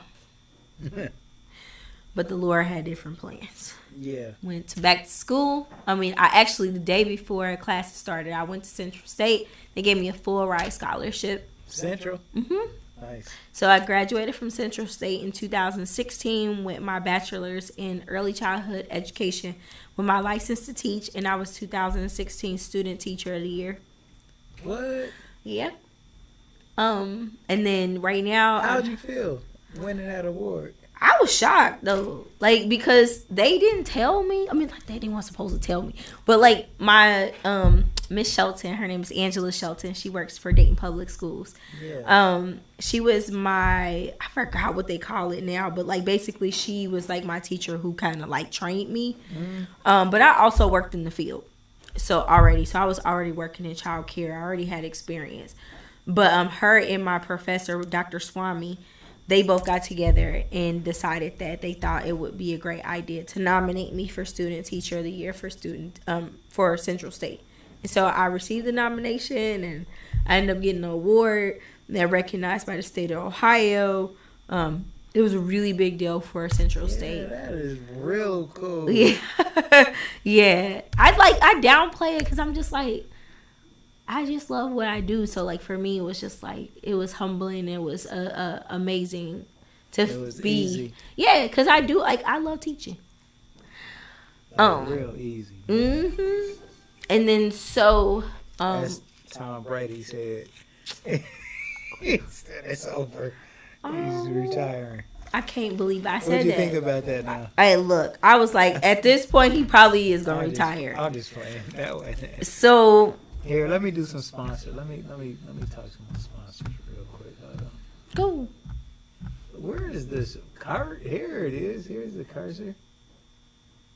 You guys, today I am doing something real different. Come here. All right, y'all. Look. I feel you. Agnes All Natural Grill for lunch. If you ever are hungry for breakfast, go to Shiekhs. They got the best breakfast in the city. If you want to get lit a little bit, get you some Kiara Wine. Unwind with some Kiara Wine. Yes, Kiara Wine. Contact Big Antoine Cunningham. And if you ever get injured, call it. I'm out of here. Every time I come in the press room, you in the press room. Working on our Stars Hot-Tronic heat press. Using all the vinyl. Making all the picture tees. I like vinyl. I'm about to just load these boxes up on out your way. Man, you gotta be a crazy little brother to get fired on your day off. What you get caught stealing boxes for? Man, I didn't get caught stealing no boxes. He said he caught me though. We get our rent paid. Why don't you go in there and ask the girls real fast to see if they help us pay our rent? Don't sound like a bad plan at all. What's up, Pops? What's up, Smokey? I'm trying to set up a meeting with the girls, man. Okay. Y'all wanna help me and Craig pay our rent? Craig still owe me money from the last time he got me. He gotta learn a lesson. He shouldn't be stealing. Go ask him to tell that girl from last night to give him some money. What they say? They said it's slow for real. I'm about to just ask boss when we get our job that night. Of course you can. Yeah!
What's up? I wanted to announce today that we do have film studio and video studio inside T-Shirt Kings photography. So if you want to have a photo shoot or anything like that, we're having a special 30-minute shoot. As many pictures as you take, we just email them all to you. You don't have to worry about prints. You get your pictures back before you leave. And so everything that you've always imagined that a photo shoot or that video production should be, we're bringing it to you.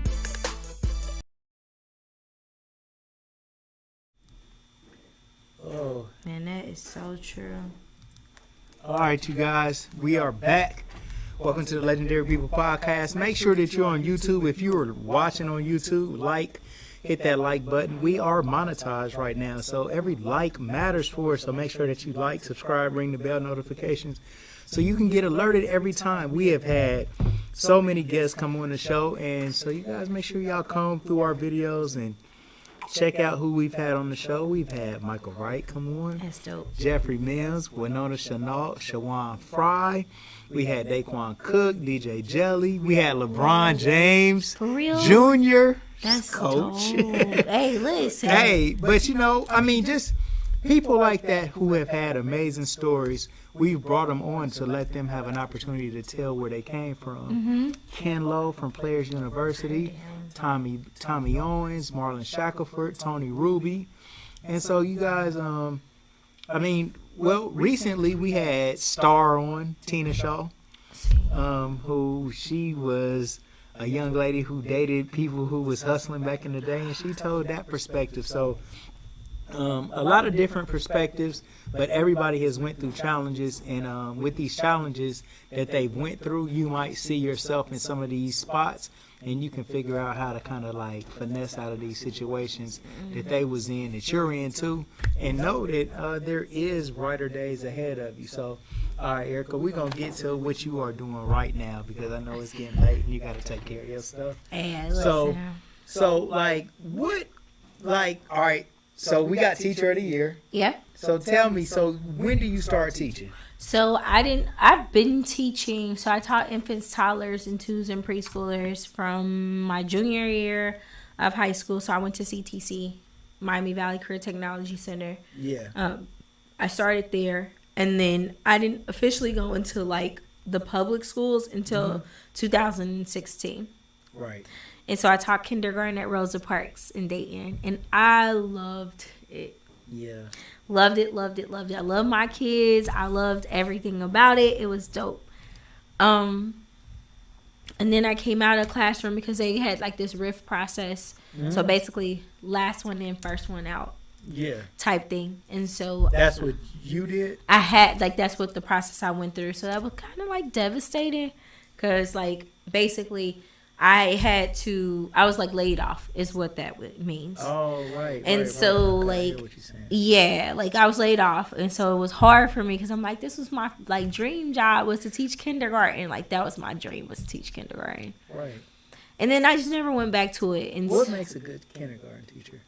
Someone who is warm, joyful, and responsive, attentive to children's needs, understanding. Mm-hmm. Because most people think that kindergarten children are like 7th graders, and they're still preschoolers just in kindergarten. They're still like 3, 4, and 5. So it's like understanding that they need that social, emotional development. They need to be nurtured in that area. They need time to play. Yeah. And then there's time for work too, like to do like paperwork and stuff like that. But just understanding that they're still little, and they need, to learn through a lot of different methods and modes. So sensory, hands, using their hands, their whole entire being. Are you ever surprised by some of the things that kindergartners know? Yeah, preschoolers though too. Like, y'all, look, if y'all got kindergartners and kindergartners and preschoolers, they tell your business. What? They tell your business. Like what I had one say they tell their parents' business. Yes, they do. Whatever they see and hear, they say. They're like recorders. So like if they literally hear everything, even if you got them sitting over in the corner and you talking about something, they are listening. Yeah. But is that so? They're not wrong for that, but it is up to the parents to monitor themselves, and then set a great example for these kids. So the things that they are repeating to the teacher should be that of wisdom, and you should be surprised that this child knows these valuable concepts. Absolutely, and that's true. But the idea is that people think because they're little.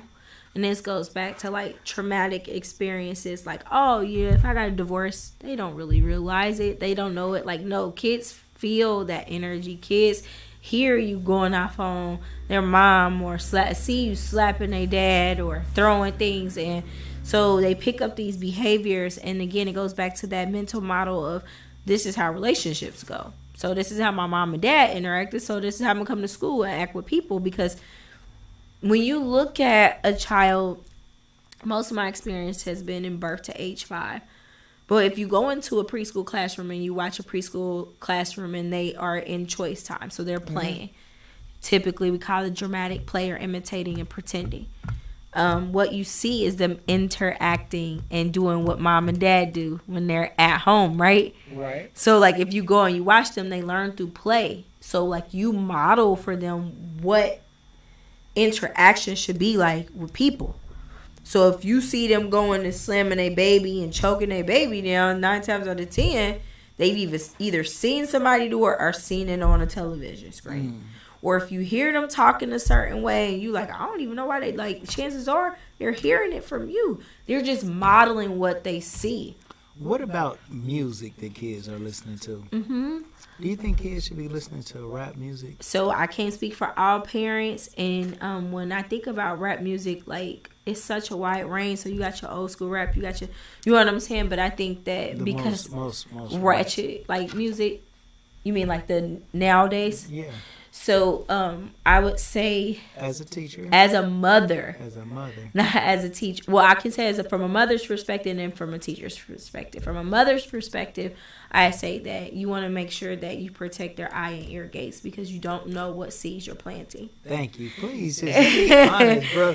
Like, without being political. And that was my whole point. The answer is it's like hell.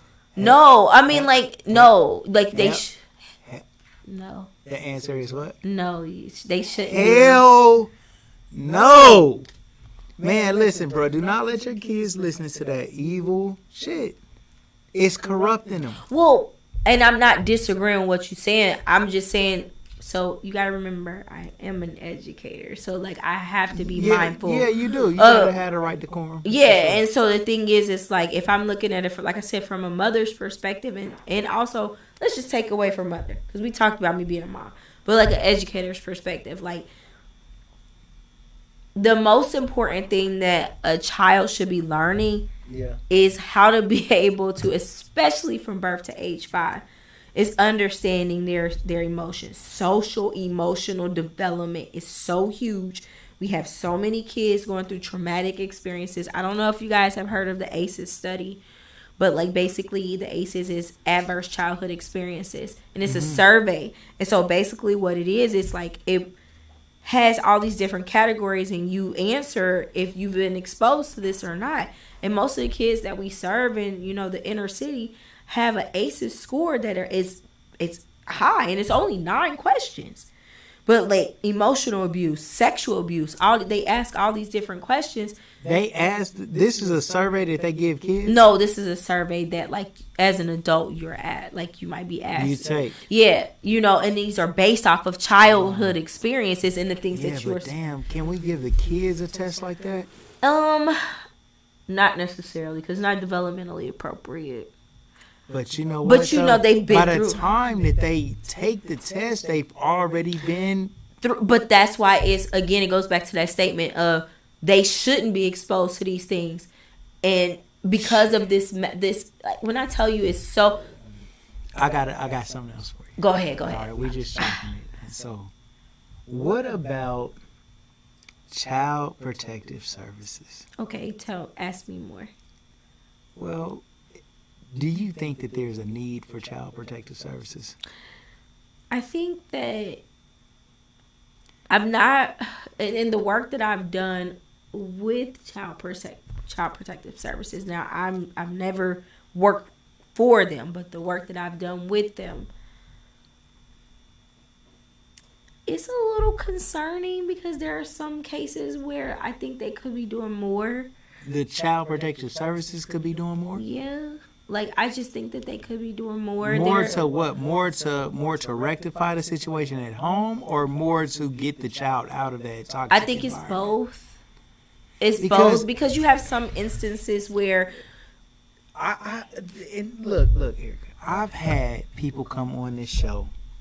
I had like 2 or 3 guests that have been put in Child Protective Services. Okay. And one, Moniqua Davis, she had her child. Did you see that show? No, you might. I don't mean to ask you, did you see the show? We had a show where a lady had her son taken.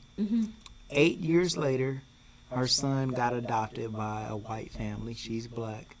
And the son said that he got abused by the white family and he wanted to move back with the mom. I'm so sorry.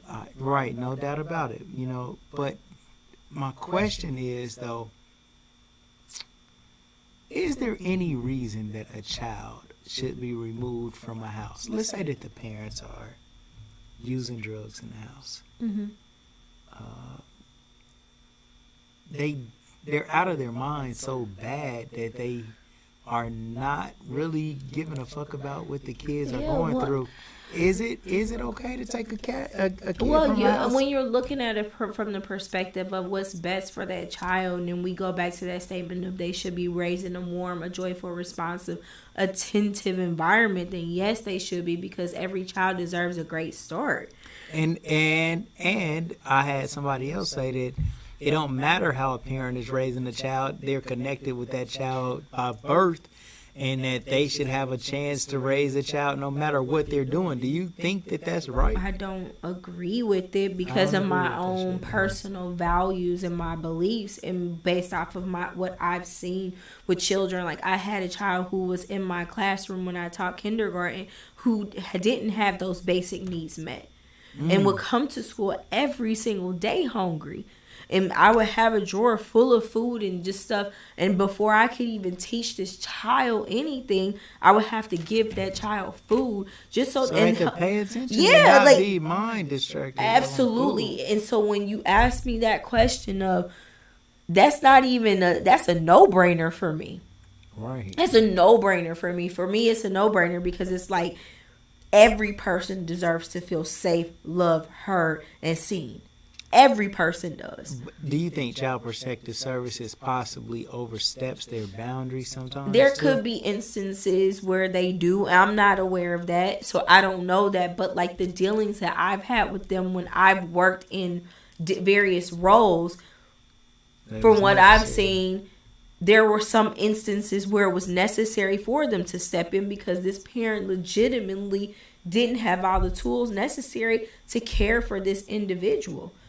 You know what I mean? Like, you can't expect somebody. I can't.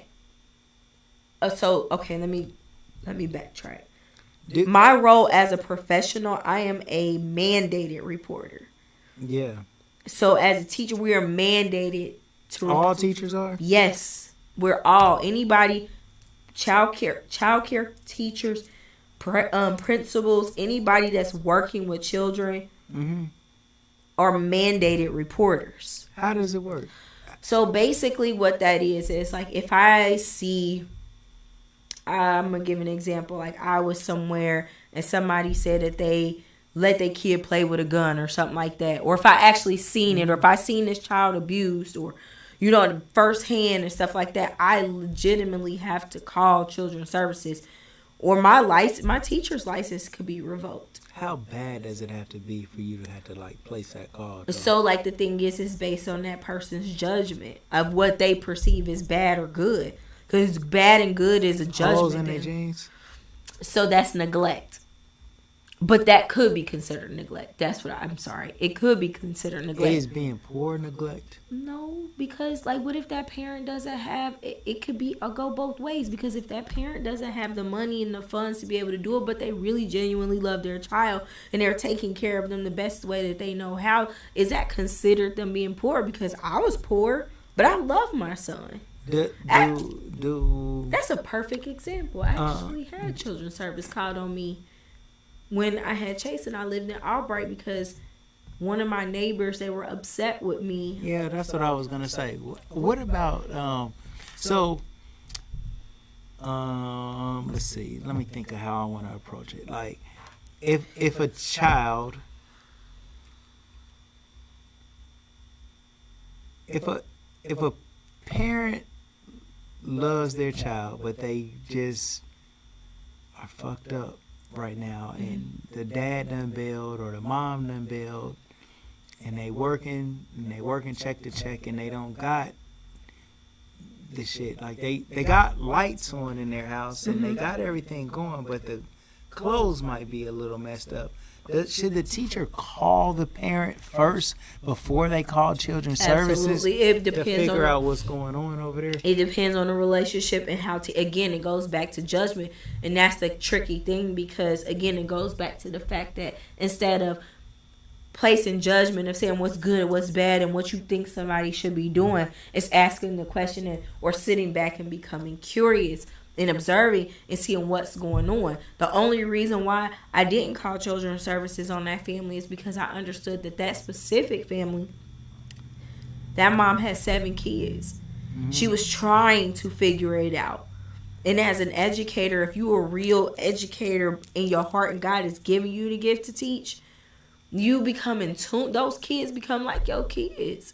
You know when somebody really like, this kid is coming to school and they really being harmed, and you know when this parent is just doing the best they can with the tools that they have.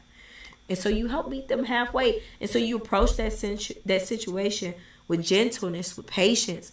You build the relationship. You build trust with that family. You allow for that mom to come in or dad to come in.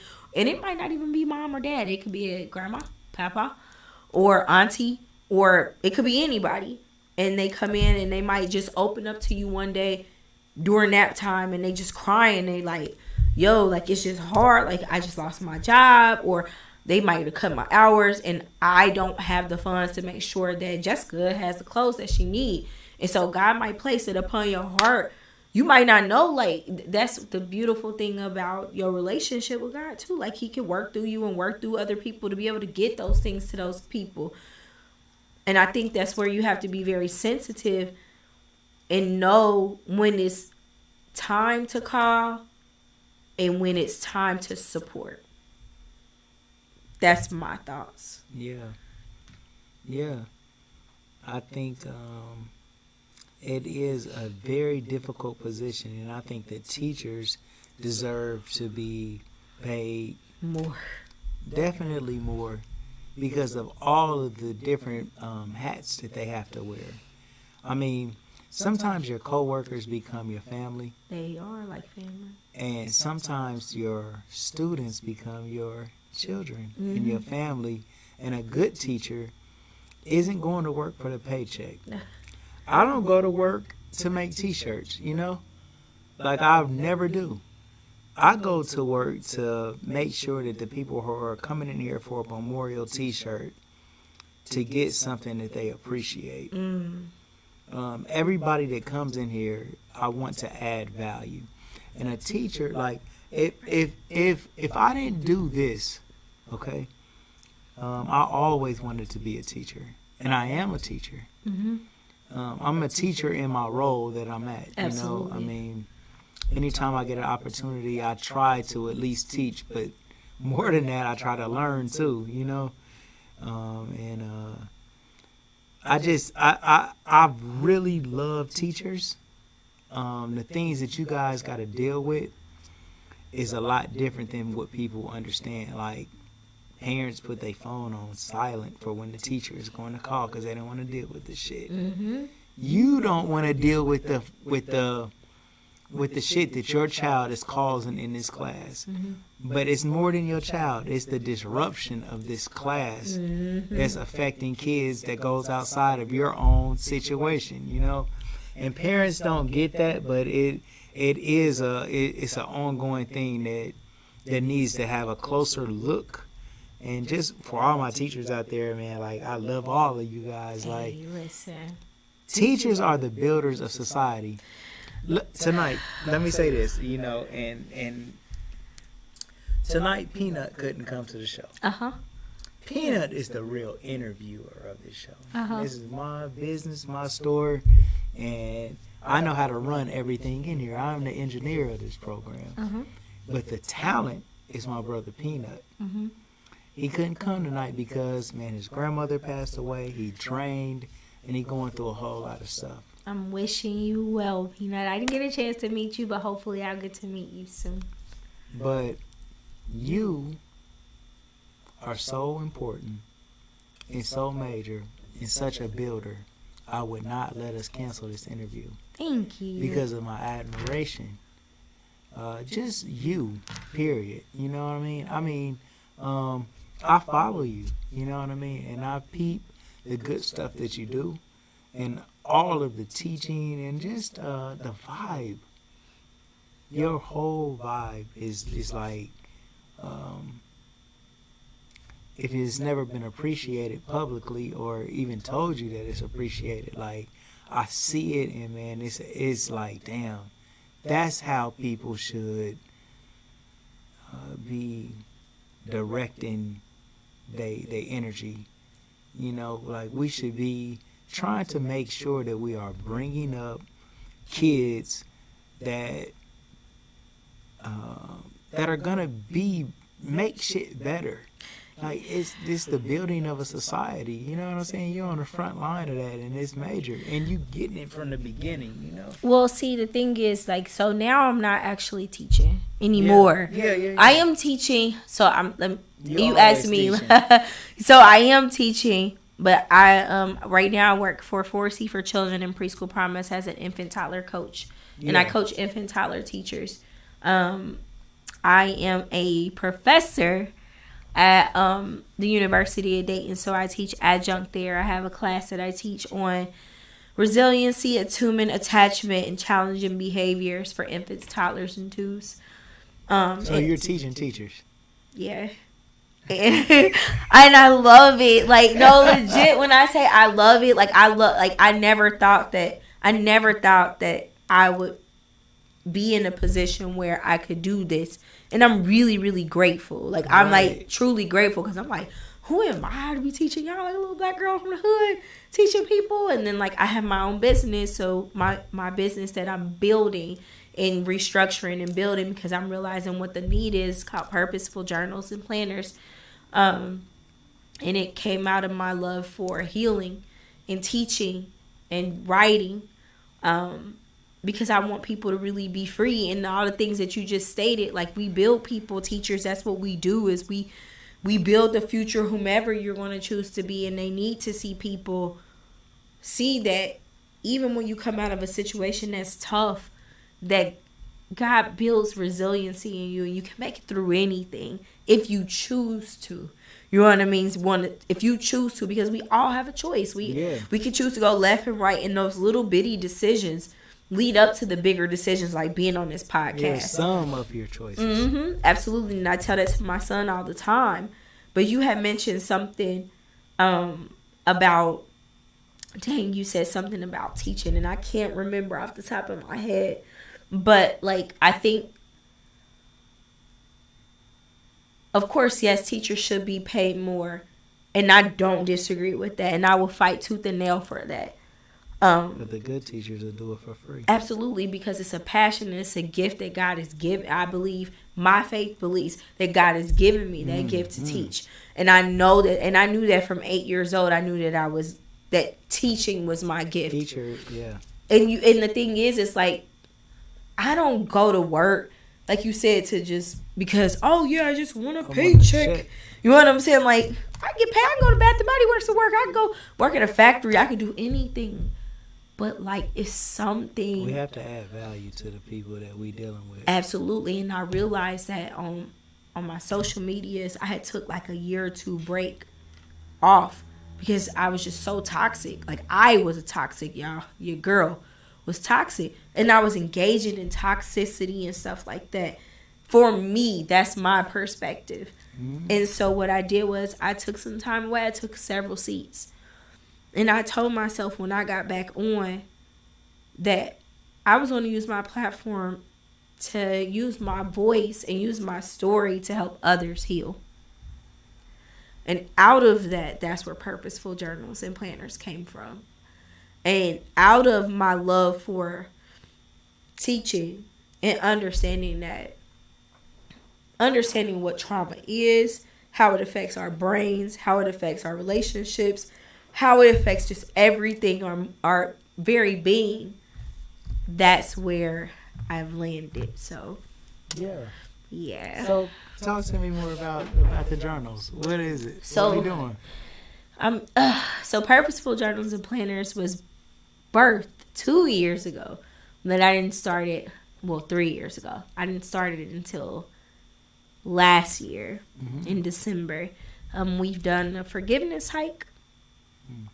We've done a bonfire, and we've done a yoga journal and brunch event. I have many more things coming out, so y'all just give me some time because I'm teaching. I'm doing a lot of stuff right now, but I create journals. Right. I was doing them by hand, but I'm thinking about just like designing them and then getting them shipped off to be done, and then what you mean? So like designing them. I'm sorry, my designing the journals, and then people would write inside them. Blank ones. I So I was making some, like, so I had a course called the Forgiveness, Journaling to Healing for Forgiveness. And I was making journals that were strictly focused on, like, areas of life that people, like, struggle with. Like, so forgiveness or identity and things like that. But then what I realized was that I had to go back to the drawing board. Inside the journals, you would have these different, like, headings or topics that they would be able to write under those subjects. Yeah. Okay. So this one was specifically focused on forgiveness. So I did a 4-week mini course on forgiveness.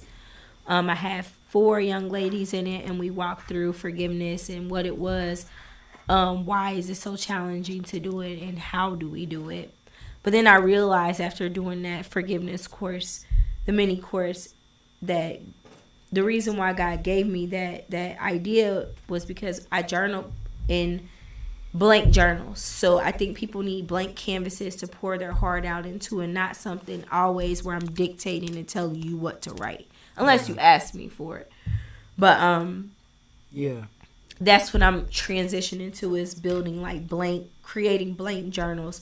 And then I have like a journal like box kit, so everything that I use to journal, so like a stationery kit with like the clips and all of that stuff, highlighters, fountain pens. If you are a real person who likes to write, you understand the difference between a fountain pen and a regular pen. Yeah. And so I have those different things. Which is better? I like ballpoints. Yeah. I'm a ballpoint girl. To be able to just kind of just pour out your whatever you're going through. Absolutely. That, and then I have correction tape, because look, we be messing up in those journals. So if you need to just white it out, you can white it out. And then I have a mug that comes with it, because I love to drink tea. Yeah. While I journal. And so I had a mug that said "Be intentional," and it's clear. In like the color of my nails. So my nails are like mauve or whatnot. So it says "Be intentional" on there. And so you get that kit or whatnot, and that starts you off on your journey.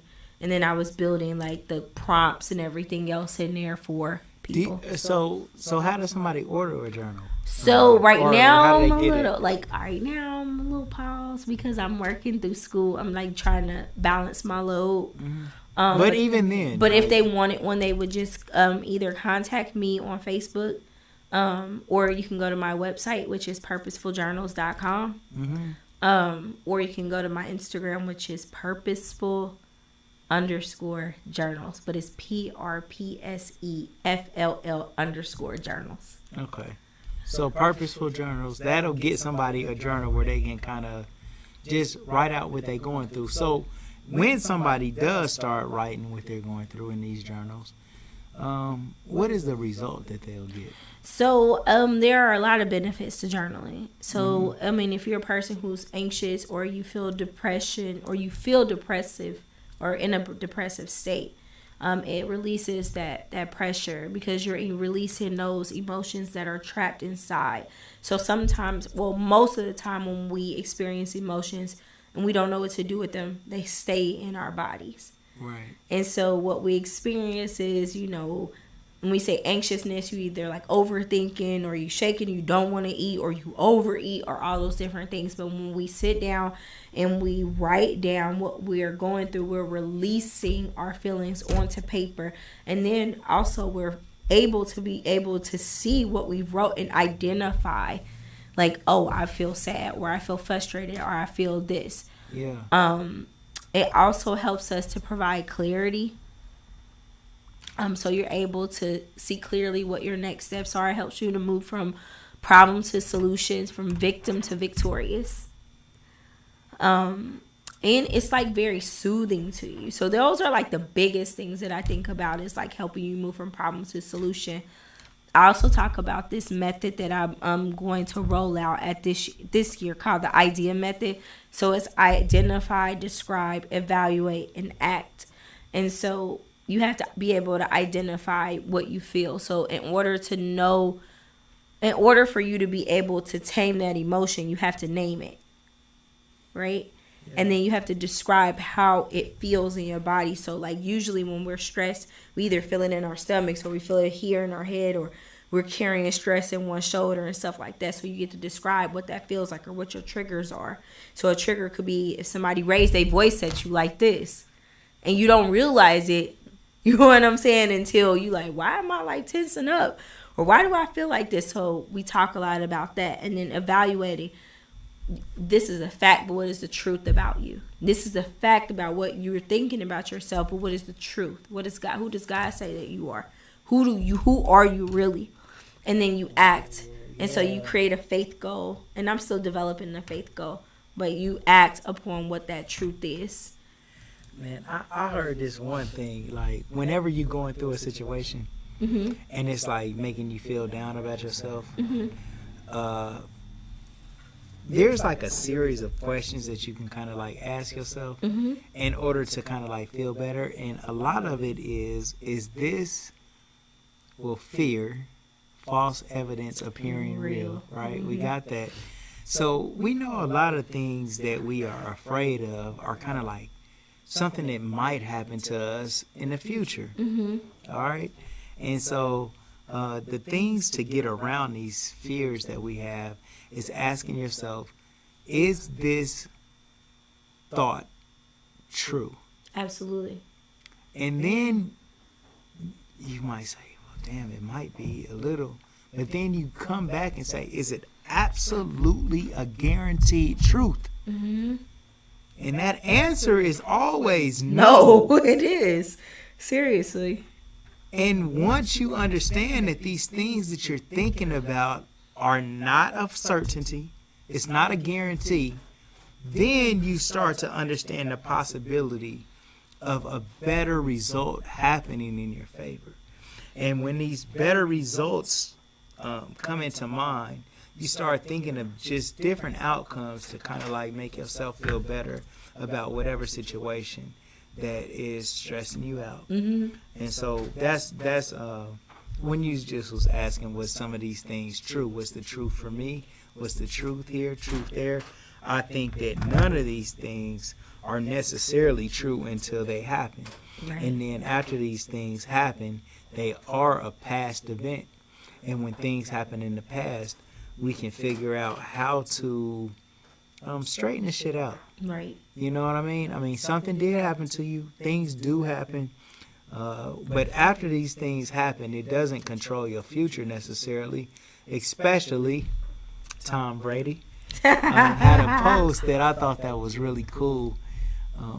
He said there's wins and there's lessons, but not wins and losses. Well, and when you are collecting data, there's no such thing as a failure, but it's only a collection of information in order for you to figure out how to do shit a little bit better, unless you're willing to take this loss.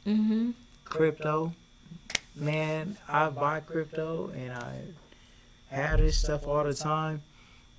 And sometimes the crypto goes down and it fucks with me, right? But until you sell it, you really haven't lost, because the opportunity for it to turn around is always there. And that's the same thing with stocks. Sell stocks, not dope, my bro Peanut Johnson. When you buy a stock,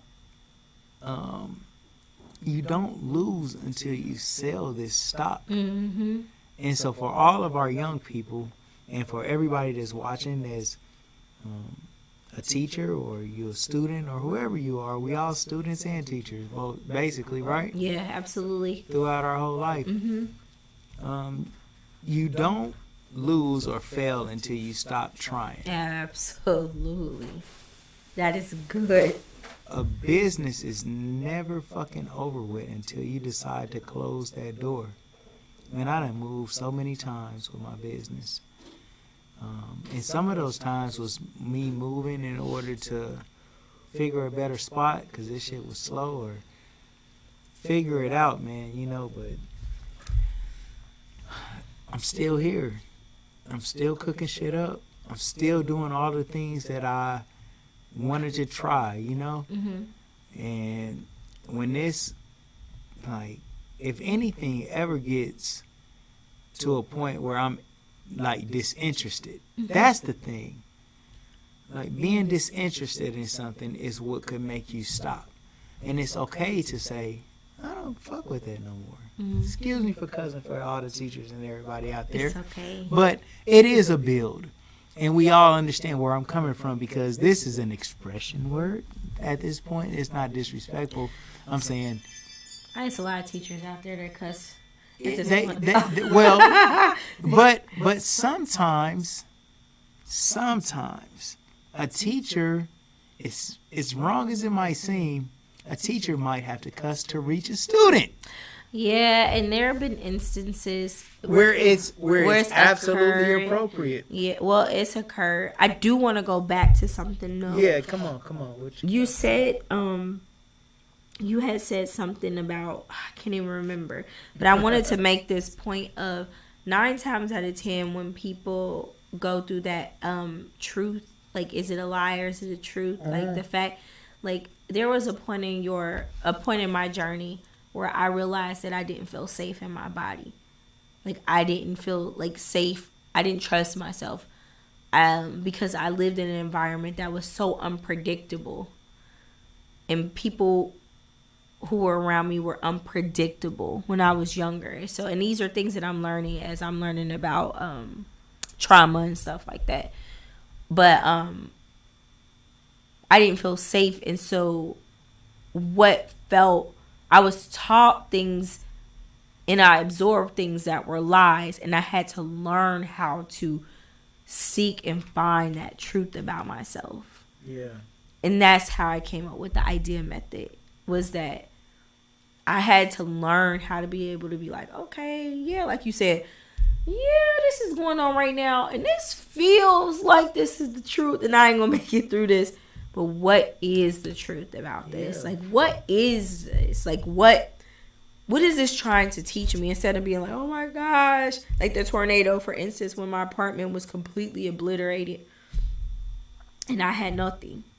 Like, I had to anchor myself in the fact that God has been my father. Like you said earlier in the podcast, he's been my father since before day one. And he's always taking care of me, and I know that for truth. The tornado. Well, and then I know we do gotta go. But okay. I don't. I mean, I just being mindful of you. So, what happened with the tornado? So, I lived in Westbrook, 3rd floor apartment. Tornado came, and my roof was off. Like, the tornado took my roof off while me and my Was you at home? Yes, me and my son and my dog were in my hallway closet. I mean, not my hallway closet, my bedroom closet. Oh. And I had to kick my door down to get out and everything else. And the only thing I was... You had to do what? Kick my closet door down to get out. I got pictures in my phone. It was locked? No. Like, I was holding it because the door was about to blow off because the tornado blew the roof literally off like a piece of paper. So what happened that night? What was going on? So that was Memorial Day weekend. Yeah. Remember? And so I had came back from barbecue at my guy's house. Big Chase dropped Little Chase off. It was a normal night. We got a warning. Big Chase text said, hey, it's tornado warning. Y'all might want to get in the closet. And I believe the Holy Spirit was like, get in the closet. So I got in the closet. And all I remember, all I remember was it became eerily quiet. Like how like if we stop talking in here, it's like it's just quiet. Yeah. But it was like a quiet that I can't even explain. Then you start to hear the wind, and it started getting louder and louder and louder. And then the door was like shaking, and I was holding on to it like this. Cause the whole house was shaking? I was living in an apartment building. The building was moving. Yeah. And I was on the 3rd floor, so... Was you watching the news or the power had went out? No, I was in the closet. I couldn't watch the news. The tornado was happening. Yeah, for sure. Yeah, so then, like, the thing is, it's like the door was trying to, like, come off, and I was holding it. My son was behind me, and my dog was in the closet. How was Little Chase at this point? When was the tornado? Like 10? 11? No, the year. It was like 2000 and... It was what? 18. Yeah, 2018. So it was 19, 20, 21. He's 15, 11. 14, 13, 12. He was 12. Wow. And so he was in the back, and he was like terrified. And so once it was finished, I ended up grabbing I I had like a nightgown on and my flip flops. I gave him flip flops. Grabbed my dog. Grabbed my purse. Grabbed my Once keys. it was over. Yep. I kicked the door down. You seen the roof come off? Yeah, I seen it. Looked like the door was. So if this was like, y'all, if this was the door. Yeah. This was the door. This was like, it was opening up like this. Yeah. So you could see the roof like literally come off like a piece of paper. You seen the roof come off? Yeah, I saw the roof come off like a piece of paper. And what did It you like think? freaked me. What did you think? Well, when you're in that moment, like you're in fight, flight, or freeze. You're in your brainstem, like, because you know when we feel threatened or anything, something is danger, we immediately go to our brainstem. So in that moment, I'm not thinking like, whoa, the roof is came off. I'm thinking like, oh my God, I'm about to die. Like, that's what I'm thinking about, death. Just, that's what I'm thinking about. It's like, I'm about to die. Like, that's all I can think about is I'm about to die. Yeah. And so it happened. Kicked myself out the door, grabbed my stuff. It was pitch black in my apartment. My car wasn't messed up though, which was great. A blessing. Glory be to the Most High. Came back to the apartment and the beams and everything was down, wires, everything. The roof was off in my bedroom, so like there was no way that I could stay in there. In my son's room, it was off. In my living room, it was partially off. And so I had to give all of that up. The great part of the story, though, is I got a house built from the ground up from Habitat for Humanity because I was working in the program. So that was the reason, I believe, why God put me in there, because he probably already knew that was going to happen. And so I have a brand new home. A brand new home built from the ground up. So, like, thank the Most High. Like, listen. Look it out, tornado. Hey, listen. When I say cry, because I was like, look, God, I don't know what I'm going to do. Like, I didn't have answers. That's turning a stumbling block into a stepping stone. But the thing is, though, like, God legit, like, it was more spiritual for me, because I was like, yo, like, he had to tear everything down. Like, so sometimes he has to break us down to build us up. Mm-hmm. And so that was a physical manifestation of that. But, like, I saw it spiritually, too. Like, he had to tear that old Erica down to build who you're seeing, who I'm becoming up. Yeah, but you was like already on that path before the tornado. Yeah, I was. Like your vibe was like right there ready for it though. You know what I mean? Yeah. But that is like real cool. Mm-hmm. And I think the same thing happened to a lot of people during the COVID pandemic. Like, COVID was terrible, man, and it fucked a lot of people up, but it's still, it kind of, like, made people get out of their comfort zone. And spend more time with their family. Mm-hmm. A lot of people made a lot of money. People had an opportunity to get some money. Even though they might have got money and blew it, they still got money and blew it, and they understand the next time that some money come around, what they could do different. Absolutely. So, like, yeah, the Most High will tear you down, man, and then build you back up, and then that makes you appreciate your blessing a lot more. It humbles you. The thing is, you know, God does, like, he can turn anything into good. Yeah. We just have to be a willing participant in it. Like I always tell people, and I will always tell y'all, trust is not passive, it is active. It is active. You cannot say that you trust God. It's one thing to, and I was thinking about this when I came up here, I said it's one thing to believe in God, but it's another thing to trust. And when you trust somebody, trust doesn't say, I can tell you I trust you right now, but my actions will not dictate that. Right. And so when we say we trust, like he's shown me, I can say my personal relationship, he's shown me more than enough evidence that I can trust him. And y'all, for real, legit, I still struggle with this. Because I'm like, well, God, I don't know. You think I could? I'm just going to go ahead and take care of this on my own. He like, all right, go ahead and take care of your own. You're going to come back later. Because, you know what I mean? Like, he always has your best interest at heart. He always knows what's best for you. And there's evidence of that in your life. Because, like, I've been through a lot. Like, was in a car accident where my friend had her front teeth pushed all the way in the back of her mouth and had to have her mouth wire shut. Got hit in the head with a mailbox coming up Shiloh Springs, thinking we grown in high school, having somebody else drive a car. They did not have any, at that point in time in our lives, have any reason to be behind the wheel of a car. And I was in the front seat with no seatbelt on. You can't tell me that wasn't nothing but God, but keeping me safe. Because I could have went through the windshield and immediately was gone. You know, there were plenty instances where I know that God has always had his hand on my life. Yeah. I think that without good or without bad times, you really cannot appreciate the good. Mm-hmm. But without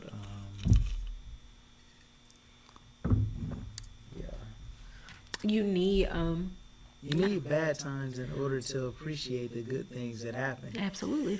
And especially when they happen in a close area, like for what happened with you. Like the tornado, everything's like in disarray. And then before you know it, looking at it from a historical point of view, you got a house. And that's how the story is told. Mm-hmm. Like roof gets blown off. And those few moments right there is like, oh my God, what's going to happen? But however much longer later. It was literally 6 months. 6 months. And the course of 6 months while you're living through it is a lot. It is, because I had to figure out like where we were going to live. Had to figure out where Chase was going to go to school, if he was going to go to Kettering or Troutwood. Still thank God for Troutwood transporting him back and forth for those 6 months. I had to figure out, I like my stylist, shout out to Candace Coleman, the Coleman sisters. Love them. She came through for me. My workout buddies, Nikki, TQ, Keisha, Shayna, Ryan Harris, all of them. My Fit Shatan, Miss Stephanie. A lot of those people came through for me during that time when I didn't have anything. Like I couldn't offer anything, and I had to humble myself because I can be naturally a prideful person. I'm like, oh, I got it, I'm good, I can take care of it and everything else. But to allow for somebody to really genuinely care for me was a humbling experience, and I can't thank them enough. Like I literally can't thank them enough because they really stood in the gap for me. And it was challenging because I had to find a place to stay in the midst of everybody trying to find a place to stay and them raising rent up like crazy. Like I would go places and they're like, oh yo, you can stay here, we have plenty of apartments open for $800 and something a month plus everything else. And I'm like, God, I don't have that. Like I just need somewhere where we can pay just rent and dependent. What we was paying. Yeah, absolutely, a little bit more because I could afford just a smidgen more or whatnot. And I found a place. I did. And the lady, shout out to Wilmington Point.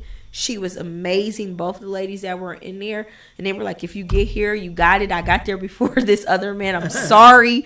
But I got there before him. And that place was a really safe place. God gave me a lot of time to rest and refresh myself during that 6 months. Because I had been through a lot. And I was actually taking myself through a lot of other things that, you know, if you guys ask me and you want to know more about me, I'm willing to share. But I had went through some pretty interesting things in my life up until that point. And so I just believe that God had to really strip all of that from me to get me to be like, okay, fresh start, completely fresh start. Because you know where, you know, you can live in an apartment or live in a place and you have these memories because you've dealt with these people and they stay in there. So I needed to have a new home where those memories didn't exist. Yeah. So all right. So in closing, like what you got going on right now? What you doing? You said you got a business. You got a business right now. Yeah. So I have Purposeful Journals and Planners. That's my business for me doing like community events for women, helping women to heal and grow and things like that. And journals. I will be working on planners at some point. I am teaching at UD as an adjunct in the early childhood department. I'm going to school for my master's, so I have 3 more classes and I'll be done at the end of this year. I work for Preschool Promise and 4C for Children as an infant toddler coach. And my mom, which is my most important job. And that's really pretty much it right now. All right, so hold on, let me get to this. So, dang, man, you know what? Our camera went out. It's cool. So, check this out. Man, here on the Legendary People podcast, we have this thing called the butterfly effect. Ooh, okay. Okay? The butterfly effect is how your particular life has affected others who have ran across you. Okay. All right? And so, and the SMED observation, which is another thing that we have. My observation about you is one of strength. Thank you. And one of don't judge a book by its cover. I've never heard of that one before. Tell me more. Well, your cover suggests perfection. No problems. Even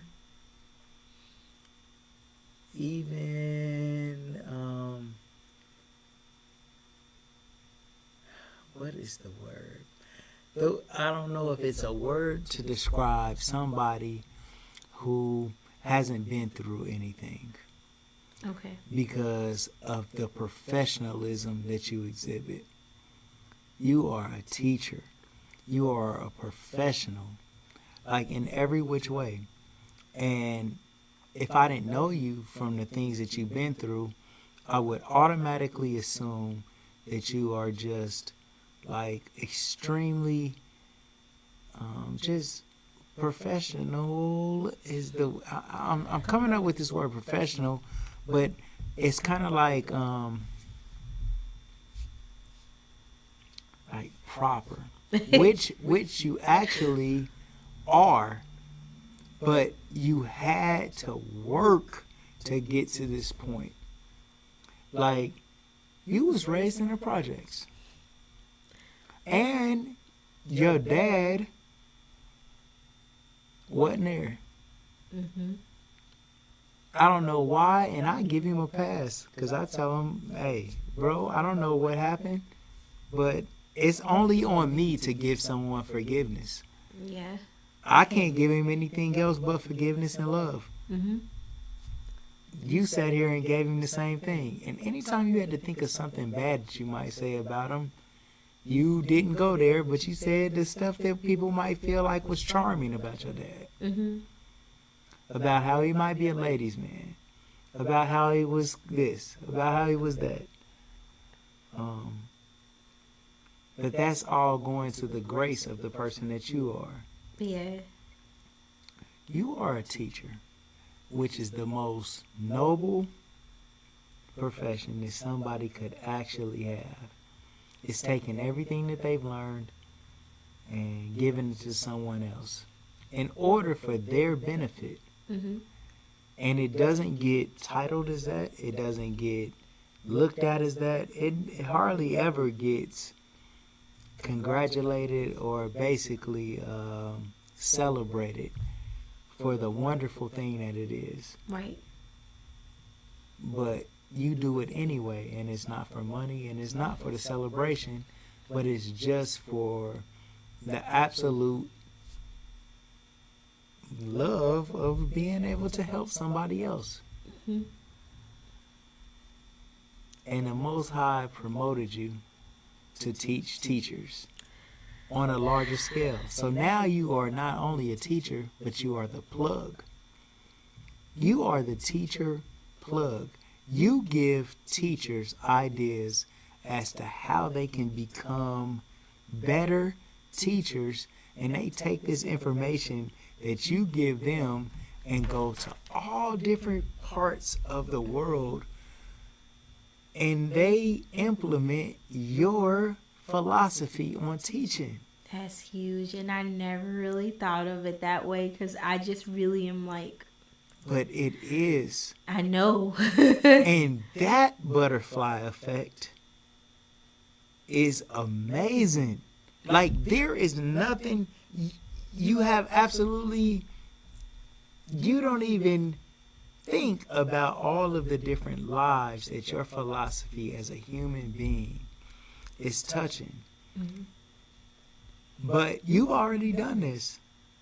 And you've already done it for a period of time where you have influenced different teachers, because you don't look at yourself as the way other people look at you. I don't.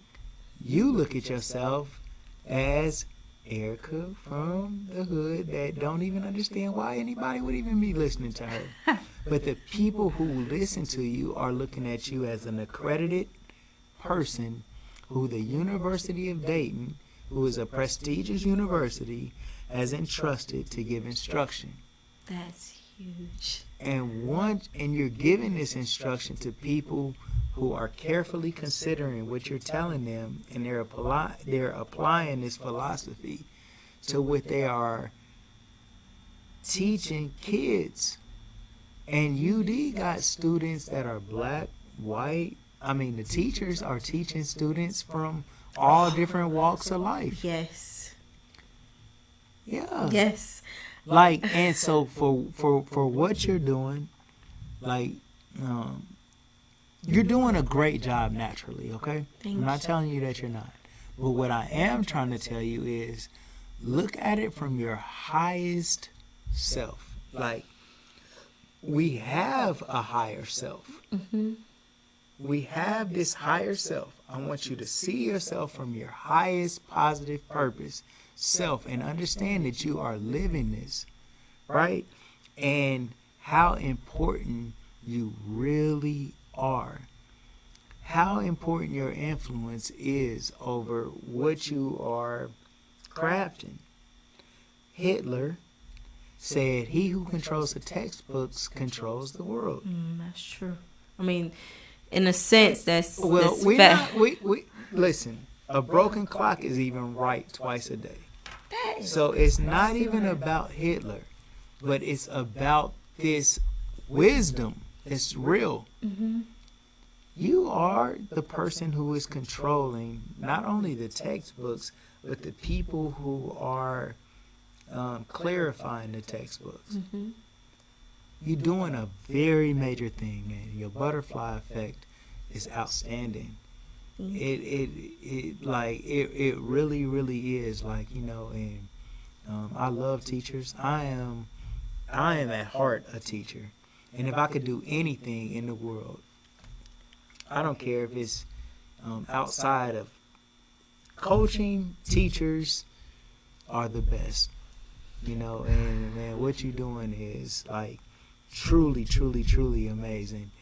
We should have a damn podcast with a teacher on it every day or every other day, and not only just to educate kids, but to educate the parents on how to prepare their kids to go to school and be able to plant these seeds better, right? Because the parent is the person who is getting the. They're their parents. They're their first teacher. Yeah, the parents are the first teacher, but like only thing that we are doing as teachers is pretty much enhancing the stuff that the parent is giving the child. Absolutely. Or the teachers are planting seeds, but the soil that we're planting these seeds in, it needs to be the right type of soil in order for the seed to grow correctly. Absolutely. So parents, man, get that soil together. You know, the child is the soil. We gonna help you. You know, your child can bring you out of the bull stuff that you in. It's 20 years that they gotta be in school. It won't take that long for it to go. But if you can just help the teacher get your child to the right place and get them to be able to understand what it is that they have to do, the child can come in and reverse your fortune. Man, and what he's saying, y'all, is truth, because I've seen it happen for me. Like, yeah. I know it to be true. Yeah, it is true. it is definitely true. My son works inside my store. Today we had a good day inside the store, you know. That's great. And my son he was the how can I say it? Like, he's not the engineer of it, but he was the person who came in and managed it and made it all manifest as to how I think that things should work. You know, if your child can come in and then further your goals and your dreams and then take that and pass it down to your child, now you out here cooking. Mm-hmm. You know, we was talking about these families and how people can, the quad squad. Quiet squad. Let me tell you something, like, you rare. You are not,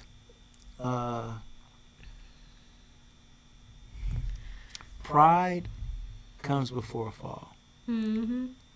You know, you think ahead, man. And just everybody needs to understand the gift. Like, you. This is your butterfly effect. And this is my observation. You are a gift. Thank you. You teach, and not only do you teach other people's kids and children, but you're humble enough to accept the help to make sure that your own child is well-rounded and is getting the proper influence from different directions, even from your son's second mom. And you see her as that, and you see her as the help that she can be. And that is the opposite. It's something to be proud of, but it's not foolish pride. And so, That's so good. yeah, That's man, good. man, you should be appreciated, and you, as we always say, you are definitely a legend with a legendary story for that alone, and we appreciate you. And I want you to take us out with some words of wisdom, man. So without further ado, Erica, Bohannon, So over to you. I would just like to say, give yourself a lot of grace and space to be able to get to a point in your life where you're fully submitted and you just allow for God to just work through you and do what he only does best. I would say go easy on yourself, be compassionate, all the things that God says in about love. So love is patient, love is kind, love does not brag, but all those things. Like, really take the time to take inventory of yourself and start to become those things. I would say the last thing that I would say is don't be afraid to face your trauma. Like, whatever it is that you've been through, like, God's hands is not too small, and his hands are big enough to be able to hold and deal with everything. Like, y'all, legit, I was a whole mess before I got to this point. And I'm still like a mess in progress. And A mess in progress. yeah, like That's I'm a bar. yeah, a mess in progress, and God is still working on me. And just allow for, I don't know if you guys do believe or if you don't, and that's not my business, but I will say that where you are right now is exactly where you need to be, and you will grow to where you want to be if you become willing. Yeah. And that's it. All right, you guys, man. Thank everybody for joining. Hi, y'all. Sorry. Man, the Legendary People podcast, man. Legendary stories, legendary people, man. Nonstop, man. Wednesday. I got somebody coming on Wednesday, but right now I cannot think of who it is. But Wednesday, you guys join us. I think it's at 6 o'clock Wednesday. I'll post it on Facebook and make sure that we let everybody know who's coming. But, man, we love everybody, and we appreciate you joining us. Like, subscribe, ring the bell notification on YouTube, man. We out of here, man.